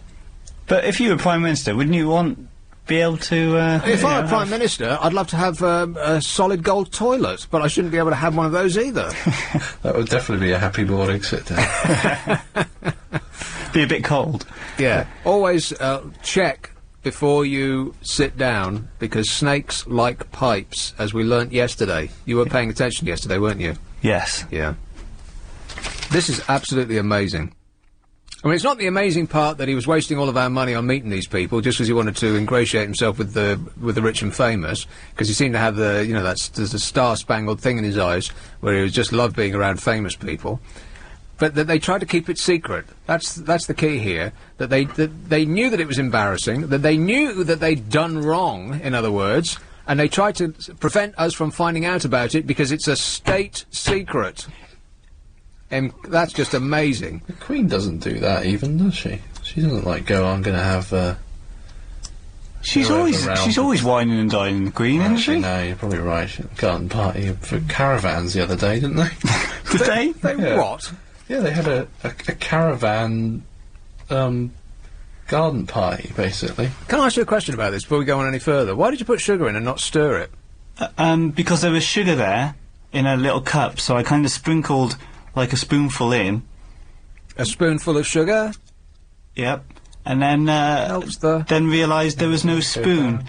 So I... No spoon? Yeah, so you could use a pen or a pencil or... a finger. A finger, if it's cool enough. It's never cool to put your finger in your tea. or I could run downstairs and find a spoon. No, don't you worry about me. I'll just persevere. Oh, please, let me. I mean, you think that the soldiers in Iraq are having a bad time. I've got sugar at the bottom of my tea and I can't taste it. Well, drink up quickly and then you'll get to it. I mean, I'm not making too big a deal about this, am I? Stop whining. Let's have... Oh, hang on a minute. I haven't finished this. It gets worse. A series of files about Mr. Blair's final year in power were also released yesterday. His farewell tour, which involved 20 trips between April last year and this, cost the taxpayer £1.66 million for what basically amounted to holidays, including one 6-day trip before Christmas to the Middle East, which cost 322 grand. For 6 days. Not even Roman Abramovich's holidays cost that much. Ministers overall spent £1 million on overseas visits and holidays for themselves, and expenses and so on and so forth. I mean, all of these people that he entertained. It's amazing that he actually had time to screw up the country so much, isn't it? Yeah. He had, like, no conscience about what he's doing at the time, you think? It's not a stupid man, but... Well, he presumably... enter his head thinking, well, maybe this is wrong. Presumably, he expected it all to remain a secret. At least until he was out of power. But, you know, well, maybe you wanted to keep it a secret what, you know, his favourite TV programmes were. If he's had, like, Lorraine Kelly, Vernon Kay, Richard and Judy Van, maybe he wanted to keep it, you know, a secret what his favourite TV programmes were. Well, he shouldn't keep it secret that he had the blessed Lorraine over. Hello? Nothing wrong with Lorraine. Oh, no. She is lovely. Aren't you, Lorraine? Never say a good word about yourself. Mm-hmm. No, but I just think that's... it's just... I mean, where do you even begin with that? It's just so silly. It's silly, but it's also... it's just irritating that they can just throw our money away on this stuff and get away with it. But and know that they can get away with it. And even if you tell people this stuff, they go, oh, well, I bet there's people at home going, oh, well, you know, who cares? It's only money. It's only our money, you know, who cares? Got pot noodle on for dinner, and, I don't know what's on TV. Big Brother's on later, and, you know, who cares? Jeremy Carl's on tomorrow. I don't mind. Is this like a little party fund, though, already set aside, though, for partying? It's our money. Yeah, but is it set aside for partying? £100 million. I mean, what could you do with 100 million quid? Equip the troops with some guns that work. Yeah, give them some bullets. Yeah, because they're running out of bullets. They actually ran out of bullets. Can you believe that? Because they didn't provide enough bullets. They were... They trade with the Americans because they don't have enough food. I mean, it's just unbelievable. Just hit them with the gun. Yeah. Just give them one of your patented stares. Yeah. Let's have Worthing. Hello, Charles. Hello. Charles. Oh, I'm sorry, Charles. Can I pause you right there? Yep. Yeah, hang on just a second. This is LBC. Here is Travel with Will Gowing. Thank you very much. Just had an update into the travel. Hear what this guy thinks. No! Charles. Hello, Nick. Yes, Charles. We were talking about these politicians and all their expenses. Well, some time ago, we used to be tuned into a channel on Sky TV, and it had every MP's expense there, and wages and everything. But that's been taken off. I wonder why. What channel was that? I've forgotten what the channel. I think it was around about 109. I think, no, I'll only be guessing. But it was a channel about how much money they earned. It had how much money they was paid, their expenses, what area they was in, and all the rest of it, you know. Right, well, the channel's probably been marched into a field where it's been forced to commit suicide. Well, they shouldn't be allowed to do this thing. They should keep their hands out of it. So they've got their hands in everything and buggering out everything they touch. Well, I mean, I can't describe it any other way. Is it deliberate, what they're doing? Look at the hospitals. Now, look, anybody with any ounce of sense would say the population of the country is going up, so we need more police, more hospitals, and more everything. And what are they doing? Want to shut them down? Well, shut them down. They took the police off the road. They put them behind a desk looking at televisions, and what? They might catch a few crooks. I bet there's a few hoodies they don't catch, because they can't see the face. Yeah. I mean, it's only common sense, and I'm a commoner, so I can understand it. All right, thanks a lot, Charles. Okey-dokey. Cheers. Bye. Those are CCTVs, by the way. They're not for actually catching criminals, because they don't. I mean, we're the most looked-at land on the whole wide world, aren't we? No other country on the planet has as many CCTV cameras pointed at its citizens as we do. And our the criminal rate has gone up and up and up with every year that they've been there. So it's not actually preventing crime. All it does is give the 9 o'clock news exciting footage to play. Blurry footage. Yeah. Because they always say police are studying CCTV footage of blah, blah, blah, and then they show you it, and you can see some blurry black and white figures walking past. So, obviously, it doesn't actually prevent crime, does it? Because if it had, then the crime figures would be going down. Well, it's supposed to be a deterrent, isn't it? Well, it isn't. Obviously it isn't. You see the camera there, and you think, ooh, someone's watching me, I better not. It isn't a deterrent any more than a potential criminal prosecution is a deterrent, because when you're actually in the process of committing a crime, you're not thinking about getting caught, are you? You're thinking about doing the crime. It also makes me wonder, though, if there's so many, like, CCTV cameras when you're out and about, that how can they watch every single one? Well, they can't. It's all retrospective. It gives TV companies, thrilling footage to see someone getting the life kicked out of them. But it doesn't actually stop somebody doing that, does it? Because if it did, then the crime figures would be going down. But they're not. They're going up. Even, despite the fact that they've tried every trick in the book to try and massage the figures to make them look like they're going down, even with all of that, they're still going up. So they haven't made a blindest bit of difference. Obviously. They're just taking up space there in the ceiling and stuff. Well, I just suspect that it comes to the point where you don't actually believe anything they say anymore. And if they say that it is for reason A, you think, well, automatically, that can't be it. There must be something else. you just don't believe anything they say anymore. You know, I mean, after decades of being lied to all the time, eventually the penny's got to drop that they're not telling the truth anymore. Yeah, but you can only fool us for some of the time. You know how that goes. You can't fool all the people all the time. Yeah. But actually, you can, because if you've got a country that doesn't care, that's so apathetic they just don't mind, you can fool us all the time. Yeah, we know we're being fooled, we just don't mind it. Yeah, that's probably exactly what it is, yeah. We know we're being lied to, and we know that mendacity runs through everything they say. Mendacity. From Cat and Hot Tin Roof. Well, it's like you said before, if the government took away Coronation Street, then there'd be an outcry. Yes. But, you know, we don't mind every other civil liberty being trampled on. No. As long as we got our oven-ready dinner and our soap. That's right. As long as we got chips that you don't actually have to cut from a real potato, then who cares about anything, right? Hi, Wickham. Hello, Edwina. Good evening, chaps. Is everyone happy? You bet your life we are. Good. Hey, do you know our ex-Prime Minister, his farewell trip cost, guess how much? Well, I just said, have you been listening to this show? It cost £1.66 million. Oh, it's fantastic. But what I really wanted to ask you, you know his house, is it Connaught Square? Yeah, I think so. Well, you know all that renovation work that they're doing? Who's paying for it? No one's digging that question out, are they? And the reason why I put it to you is because, do you remember some months ago when Stephen Byers, before he sort of was caught out lying, he was in the cabinet, before he's back now, he had maintenance and renovation work done to his house, and the taxpayers paid for it, and it cost over £50,000. And when he was questioned, he said that those in the cabinet, the taxpayers pay for this work. It's quite normal. Really? Yeah, and I was absolutely gobsmacked. Now, do they put it down underneath security?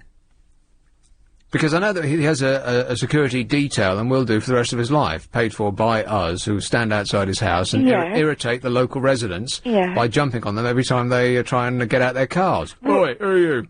Yeah, I mean, I know that ex-Prime Minister Tony Blair will have security paid for by the taxpayer, as does Maggie Thatcher, etc., all the ex-Prime Minister. I understand that. Maggie. But what I don't understand, in your private house, why should the taxpayer pay for furnishings, maintenance work? Are we? Yeah. How do you know that? Because Stephen Byers had to admit it when it cost £50,000 some months ago.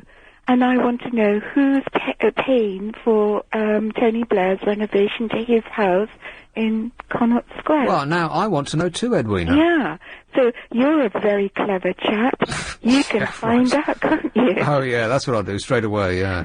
Trust me. I do. My nose is twitching. I do. That's why I put it to you. Right. Yeah. Okay, I'll do my very best, all right. Okay, God bless. Thanks, Edwina. Bye-bye. Wouldn't that be shocking if that were true? What, that we're doing up his house? Yeah, but it will be, if we are paying the money to do up his house, which, by the way, he's twinning the Muse house at the back with the main house at the front. So he's got one gigantic house which will span 2 streets. Oh, is he? Yeah, interesting that he got planning permission for that. That sailed straight through, didn't it? Yeah, but he does people in high places. Yeah, almost certainly he does, yeah. But if we're paying for that, then that's absolutely staggering, because he will benefit. He could just turn around and sell the thing for a gigantic profit. They'll have Russians queuing around the block to buy that place. Yeah, he can't be staying there forever, can he? It's not exactly the idyllic family home, is it? I wouldn't. If I had that kind of money, I wouldn't live there. No way. If you had, I mean, how much must that place cost? I mean, you bought it for £3.5. You'd twin it with the back there and get it all out. It'd be £5, £6, £7 million. If that. Yeah, it doesn't quite make sense, does it? If I had £7 million, I'd put it all in the bank. I'd rent somewhere and then just live off the interest. I wouldn't even get out of bed. I'd have assistants to roll me from one side of the bed to the next so I don't get sores. And I'd go in a bag. Yeah. I mean, Connaught Square doesn't exactly... I'd have people to blink my eyelids for me. Scream family home, does it? No, it doesn't. I mean, the kids can't play in the street, can they? Oh, no. Well, they can play with the officer outside if they want. Not for long. Burnt wood. Wherever that is. Chris. Hello, Chris. Hiya. It's in the middle of Staffordshire. Ah, yes. Yeah, I just wanted to give a suggestion as to why Tony Blair might have been entertaining people like Charlotte Church and the others that you mentioned. Go on. Perhaps he was trying to convince them that they really are rubbish TV presenters and they should give up their jobs. No, I very much doubt it. Oh, it could be a possibility. Although Vernon Kay was in that list, so you might have something there. Yeah, Vernon Kay, Charlotte Church. I mean, have you seen her TV programme? No, I have not. Don't bother, it's absolute tripe. All right, I'll get straight on to not bothering as soon as the show's finished. Thanks, Chris. Thanks, Nick. Bye. Vernon Kay, by the way, was in the new news today. Have you seen anything with Vernon Kay on it? I mean, I don't like to be rude about, other people in the business, but at some point you just have to speak your mind. Vernon Kay is set to sign a deal with ITV to launch a rival programme to Paul O'Grady's chat show on Channel 4. The lanky presenter came up with the idea for the show himself, pitched it to senior ITV bosses. It's expected to be a mix of chat, comedy and music, similar to Paul's show. Oh, well, how did he come up with an idea like that? Let's take a show that's on one channel and we'll do exactly the same on the other. That's a genius move. It ticks all the boxes, though. Guess how much he's going to sign it for? Guess how much that Vernon Kay is worth? Now, Paul O'Grady, I have tremendous respect for, because he is a funny man. See, I used to make me laugh at all. Who? Paul O'Grady. Paul, he doesn't make you laugh? No. Did you ever see him as Lily Savage? Yeah, I don't like drag acts. Right. But disliking how they look is one thing. I just don't think he was funny. But, okay. I mean, he might... he's probably very good at his style of comedy. Yeah. But personally, he didn't make me laugh. That's what I'm saying. All right. How about Vernon Kay? Well, yeah, maybe he needs to dress up. It says now ITV. Oh, I'm running out of time here now. Maybe I'll get into this as we come back because I think Vernon Kay needs to be discussed at length. Don't you think so? No. Yeah, we are. We're just wasting our time here. The amount of money they're throwing away at people with no personality on television is just absolutely staggering. I'll tell you how much he's earning in a minute. Hang on. Looking at the Polo S, sir? Correct. Vernon Kay, have a wild stab in the dark. How much is Vernon Kay worth? You know, the great personality and comic Vernon Kay. Actually, what does he do? Is he supposed to be funny? I mean, is he a comic? Is he a comedian? I think he's not, he's an all-round presenter, he's just isn't a general interest, sort of bland face who reads the script off a TV auto cue, right? Yeah, he's just one of those light entertainment. Yeah. But he... Without the entertainment part. He doesn't actually provide the entertainment himself, he just reads off a screen what somebody else has written, right? He's just one of those. But he kind of started on, was it T4? It's like kids... Yeah, where he read off a screen, presumably. Channel 4 thing. I mean, he's not making this stuff up, is he? And because, he was really popular on that, he's... Define really popular. Well, people liked watching him. Did they? Well, the kids did. Did they? And so, They like watching him. He was just the buffer between programmes, wasn't he? Yeah. So they weren't watching him, they were watching the programmes, and he was just the thing in the middle, like the ads. Well, obviously, some I know, TV bosses thought that, he obviously, was... yeah. £2 million! What? £2 million. Wow. I'm staggered. I would have said 5. I don't know why, I just would. That's very irritating of you to say that. Why? It just really is. I mean, when you say guess how much, and you think it's a staggering amount, and someone guesses way over, it just makes the actual amount seem tiny in comparison. But like he's a bargain. The thing is, your TV, I always think, oh God, it's gonna, it's huge and huge amounts that they're getting. But sometimes it's not as much as you think in TV, is it? Well, apparently so. £2 million. For what? ITV now want him to have his own peak time show built around his personality. What? His personality. They'd have to find one first.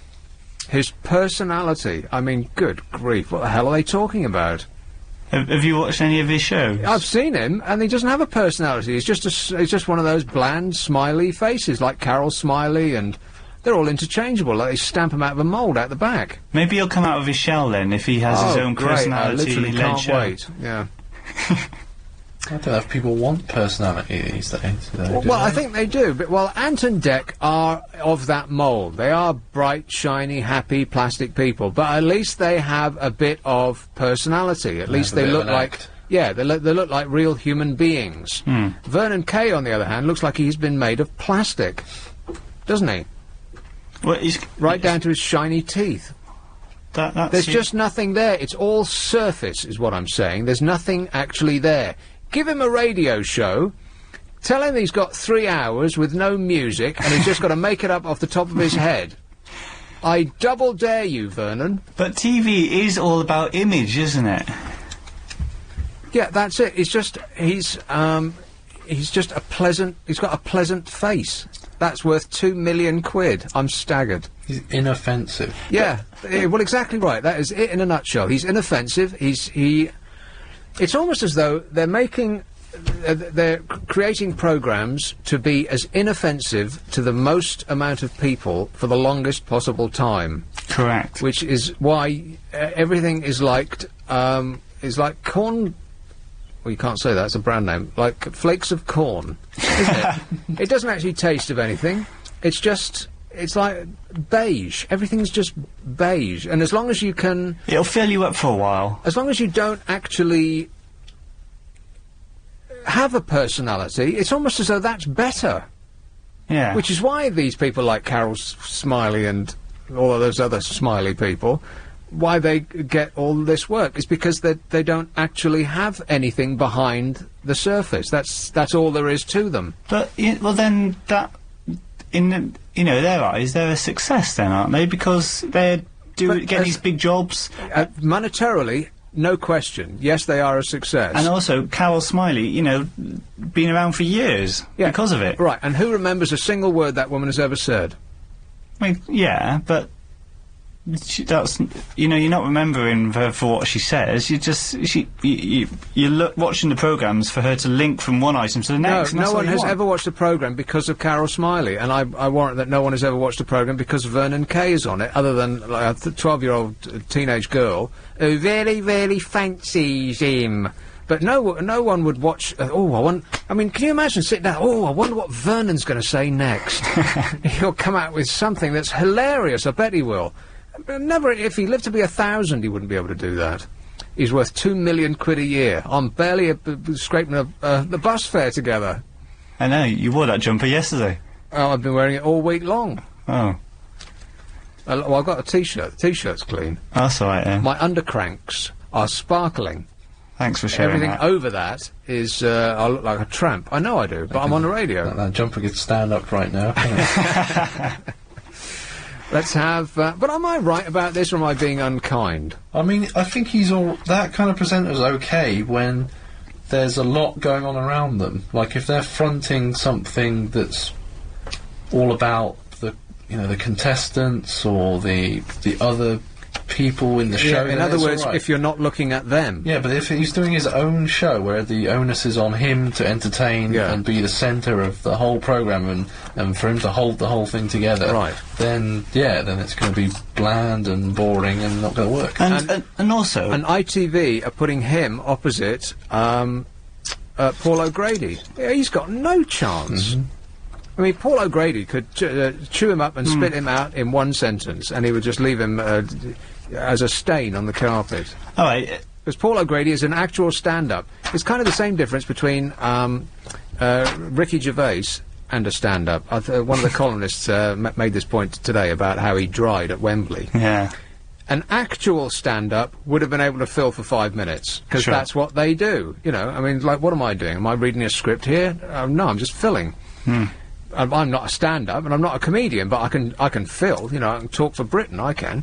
But Ricky Gervais, on the other hand, he had an extra 5 minutes to fill. He had got no material at all. He did the funny dance again, despite saying, I'm not going to do it, and then he went and did it. Unlike Chris Rock, who managed to offend quite a few people, but was very funny, I thought. Yeah, well, he's an actual comedian, yes. But whether Vernon Kay can do the job or not, he's been given this opportunity for this very, very probably well-paid job. £2 million. And, you know, he'd be a fool not to take it. Oh, absolutely, And yeah. so, you know, in his eyes, it doesn't matter if he's good or not. You know, as long it's a job that's paying £2 million. I'd do it for £2 million, even though I would hate doing it. Yes, precisely. I guess the point the point isn't really about Vernon Kay. I guess the point is that there seems to be a chronic lack of talent in this country. If that's the best that they can find, a man who has never knowingly been either interesting or funny. If he's worth £2 million, then doesn't that rather speak poorly about the level of talent that's available in this country? Well, it depends what programme he's doing. Maybe you just haven't... He's doing a show built around his personality. But, you know... That's the quote from ITV.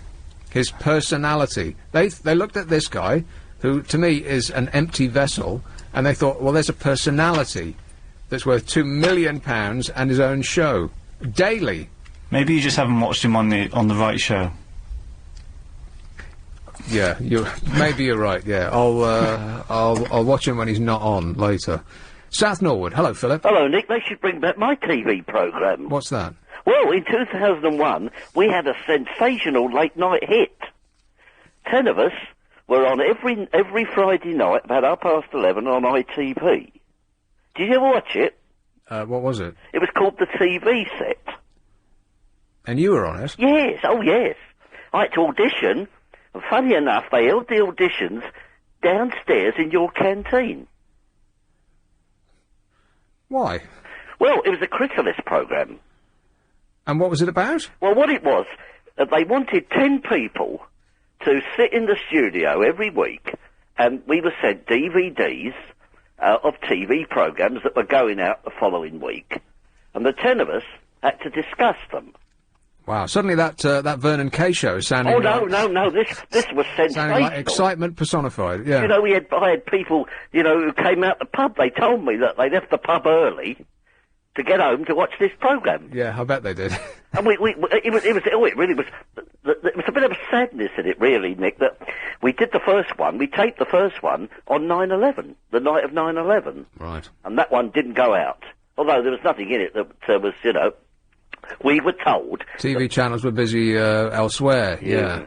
We were told that we were going out at 5:30 on a Sunday night.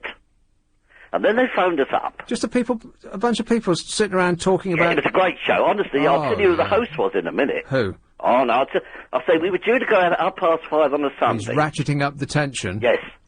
We were due to go out on a Sunday at 5:30, and then they phoned us up and said, you're going out at 11:30 on a Friday, and you can be a little bit more outspoken. Yeah. Right? So we sat in the studio. The first one took 2 hours. Then they cut it down to half an hour. And, it was a show, you know, it was so popular, people still talk about it today. Oh, I bet they do, yeah. Holding their head in their hands. No. And do you know what killed it? Richard and Judy. Right. Because the producer of Richard and Judy was our producer too. And who was the presenter? Paul Ross. Paul Ross, like I said, what a fantastic show. I'm sorry I missed it. Yes, well, I don't think it's out on DVD yet. Isn't it? Oh. But, it was seriously though. I'll download it off the World Wide Wait. It was a very interesting, you had these, we met up every, I think we taped it on a Thursday night, Tuesday or Thursday, can't remember. And it was really good, we met up every week, and, we didn't get paid. We did it for, you know, for the love of entertaining the public. Well, so you were paid expenses in corresponding to how many people you entertained. Oh no! Our ratings went through the roof. Right. If it hadn't been for Richard and Judy, we'd still be on today. Well, there's another reason to thank the Lord for the blessed Richard and Judy. Oh no! Don't be unkind. Anyway, if you ever get, if you've passed the word on, Nick, bring it back. Okay, I absolutely will do that straight away, Philip. Okay, Nick. Thanks a lot, mate. Bye. Ta-da. This is LBC. Here's Travel Now with Will Gowing. Thank you very much. If you're heading onto the motorways tonight, we're still working with people. Oh, you know what else they've got coming up? Because ITV are trying out all of these new ways to entertain us of an afternoon. So they're going to put this thing on, which I guarantee will be over within a year, because who's going to be interested, really? What is it? Let's delve into Vernon's mind. But they're going to have a new game show hosted by Chris Tarrant. What? They've got no start of new ideas over there, haven't they? I mean, really. Chris Tarrant's done a game show. I think Millionaire has kind of, you know, come to, you know, an end, really. It was exciting for a while, but... well, you've seen one, you've seen more. It just drags, is the thing. I mean, because they don't really want to give away that much money, it just drags at the beginning when he's... when they're asking questions that are worth threepence halfpenny. The thing is, how long has it been going now? It's like 10 years? It could be, yeah. Nearly 10 years? Doesn't time fly when you're bored out of your mind? Yeah. Here is Croydon. Hello, Stuart. Hello there, Nick. Stuart. It's about these MPs. You know the chap who was on saying there was a page about them and they've now been taken off? That's because they had the nerve, under the Freedom of Information Act, they voted that it didn't apply to MPs, so all the information you've been giving out, you won't have next year, because it won't be available. They did do that, didn't they? The Freedom of Information Act doesn't actually apply to them, Yeah. Or any other of the nation's laws, yeah. Yeah, and I mean, it's ridiculous. So we don't know what they're spending money on, or what they're doing with their expenses, or anything. Whereas before we used to. £100 million in expenses. And you'd have to think that if it was if they say that they spent £100 million, it's a rather suspiciously round figure, isn't it? And so they must have spent a lot more than that, but they just called it something else. You know, it will be... they would have just termed it something other than expenses, you know, in much the same way as they obfuscate everything else. It's like for this huge break they're having for the summer. I just wonder how many are going to some really nice fact-finding missions to the Bahamas and places like that. Quite. You know, it's a huge scandal, and they get away with absolute murder. You know, we like to think, because it's jolly old England, that everything is, you know, much like a Terry Thomas movie. Everything's above board, and everyone's very decent and law-abiding all the time. But you know what? I believe that we're one of the most crooked countries in the whole wide world, and one of the reasons is that the populace just doesn't care. Yeah. I just think they hope they get on the gravy train themselves sometimes. Well, that's the thing is, you know what? If we could, we would too. I mean, if somebody came up to you and said, I'll give you expenses of, how many MPs are there? Well, I tell you what, if somebody came up to me and said, would I present a TV show for $2 million a year, I'd jump on it. Exactly. How many MPs are there? There's about 665 or 6. All right. Well, 660 into 100 million, that's about, that's just shy of 2 million each. It's not bad gravy, is it? And, if somebody said, I'll give you £2 million expenses a year, no questions asked, not so good as a wink, then, I mean, what would we do? Refuse it for the good of the country? Of course not. We'd suck up all that free money too. Yeah. Unfortunately, the politicians are human beings, just like we are. Yeah, it's a shame, really. Never mind. Can I just say this Vernon Kay? Yeah. He looks like a model for, you know those catalogues where people wore sweaters? Yeah. You know, with no sort of... He's just a pretty face. He just can't seem to present anything. Do you know what I mean? Well, no, he does present things, and he presents it in an inoffensive way. But inoffensiveness seems to be the most required trait in a presenter these days. It used to be that they would be interesting. Now it's that they just offend the least amount of people for the longest possible time. Yeah, but he doesn't seem to have a sort of personality that comes through. Well, no.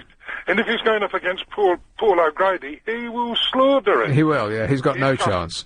I mean, I'm not a great fan of Paul O'Grady, but when I do watch him, he sort of draws you in, do you know what I mean? He's very personable, and, crucially, he's very funny and fast on his feet, yes. You know, you sit there watching it, and he gets this dog, and I can't believe I'm watching it, but for some reason, he's got the knack of drawing you to him. He's a funny man, that's the key. People like him, yes, you know what I mean? Precisely. And what he does, people like him. Yeah. All right, thanks, Stuart. Cheers. See, that's the difference, is they chose Vernon Kay, I'm certain of it, just because he's a nice-looking bloke.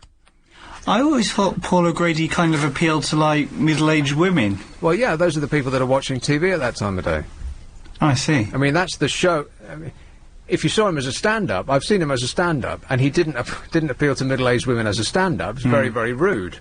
And so he just has honed his act to appeal to the target audience, which is, you know, the Richard and Judy people, which is mostly people with a rug over their knees and a cup of hot chocolate. Well, maybe that's what Vernon's done, though. For, like, all these, like, kind of game show programmes he's been presenting on ITV, like, Prime Time, you know, he had to, you know, kind of keep it clean and, you know, entertain as many people as possible for the longest period of time. You got that wrong. Not entertain. It's not entertain as many people as he could. It's just to not not displease. It's to be as. It's not offend them. Yes, exactly. It's not to entertain as many people. It's just to not offend as many people as possible. Well, that's completely different. Well, that's the thing. Maybe he's, you know, been doing that because those are the type of programmes he was being offered. But now he's got this personality kind of led one being offered to him. That means his personality can come out, and you might like him. Oh well, you know what? I might be proved wrong. I shall definitely look forward to seeing more of his personality. Yes, because we haven't seen any of it so far. Here is Bushy. Hello, Dan. Oh, sorry. And you know what? That whole thing is all about jealousy. Damn it. I'm perfectly willing to admit it. I mean, who isn't jealous of somebody who can earn £2 million for doing absolutely naff all? Of course it's jealousy. Everyone is jealous of everybody else all of the time. If only we'd admit it. The great green-eyed monster. Hello, Dan. Yeah, I'm just wondering if you can actually add up. Because along that speech he said, what was it, 665 MPs at £100 million, £2 million each, near on 2 million each. I think if you calculate that properly, it'll be about... not 2 million, yeah, 200,000, yeah, you're right. Well, about 150 grand, yeah. I mean, that's a bit more... I mean, if they were spending 2 million each... No, all right, 200,000. We'd all try and be MPs, wouldn't we? Right. Have an expense account like that for the year. Would you turn down 200,000 as an expense account? No, I suppose not. Actually, even putting it in that terms is pretty good.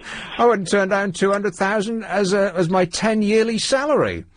Yeah, you're absolutely right. I made a miscalculation. I put the decimal place in the wrong spot. Please disregard everything I've said so far. The Amazing Adventures of... You see, now, the person that they should have got to do that is Ian Lee. Because he's pleasant to look at, but he also has a personality, and he's funny. What, the big chat show? Yeah.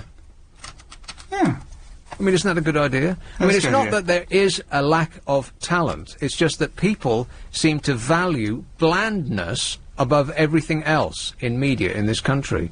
Weird. You're just saying that so that he'll go and have this really successful TV show, and then you can have his job here. Well, I don't think the one necessarily follows the other. I mean, not just because I'm here do I get it. No, but I don't think that would be a good idea. He could do both. Oh, yeah. Oh, yeah, so it would only be one night a week, wouldn't it? I mean, that butterball that does the Sky breakfast news, what's his name? Holmes. Yeah, Eamon Holmes, yeah. He does, he's on... He's never off. I don't think he ever sleeps. I know, he's got 2 TV programmes and a radio show on the go, hasn't he? Yeah, something like that, yeah. He finishes one TV programme, and then you turn the channel, and he's almost...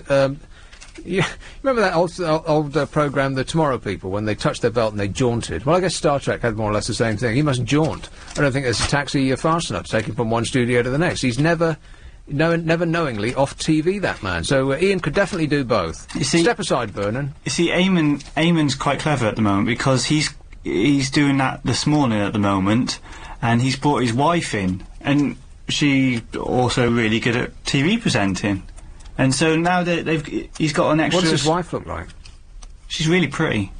I don't believe I've ever seen Eamon Holmes' wife. Yeah, she's on This Morning at the moment. I see, I don't... I'm normally so furious at having watched the news while I, cough up porridge about...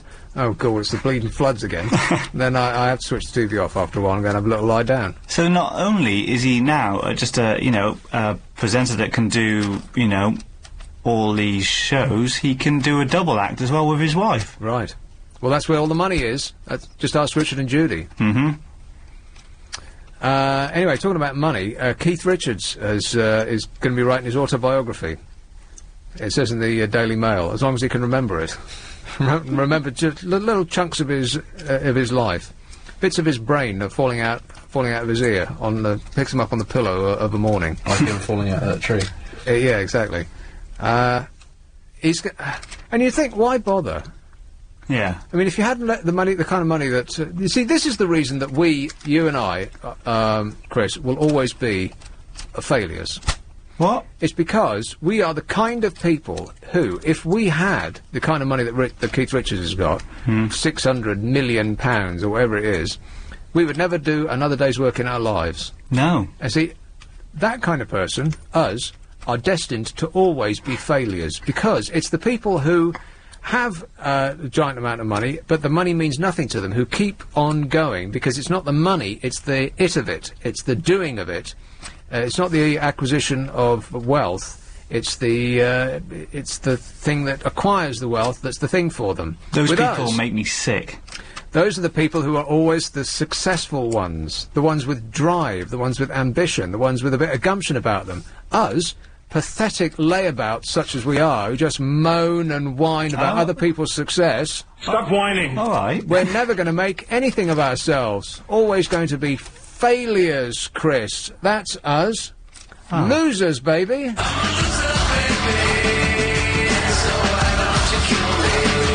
You are a loser, baby, so why don't I kill you? I'm glad you didn't mention me in there. Yeah. That's been destined for success. Yeah, you just keep ducking and you won't get any of my bile. You're just pacing yourself, right? Keith Richards is going to be paid, guess how much, for his memoirs, assuming he can remember them. £3.5 million. He'll just toss it into the giant pool of the money he's already got and he won't even notice it. I'm on about 4 or 5 memoirs a week now, man. But I can handle it. I've just got a bit of a cold at the moment, that's all.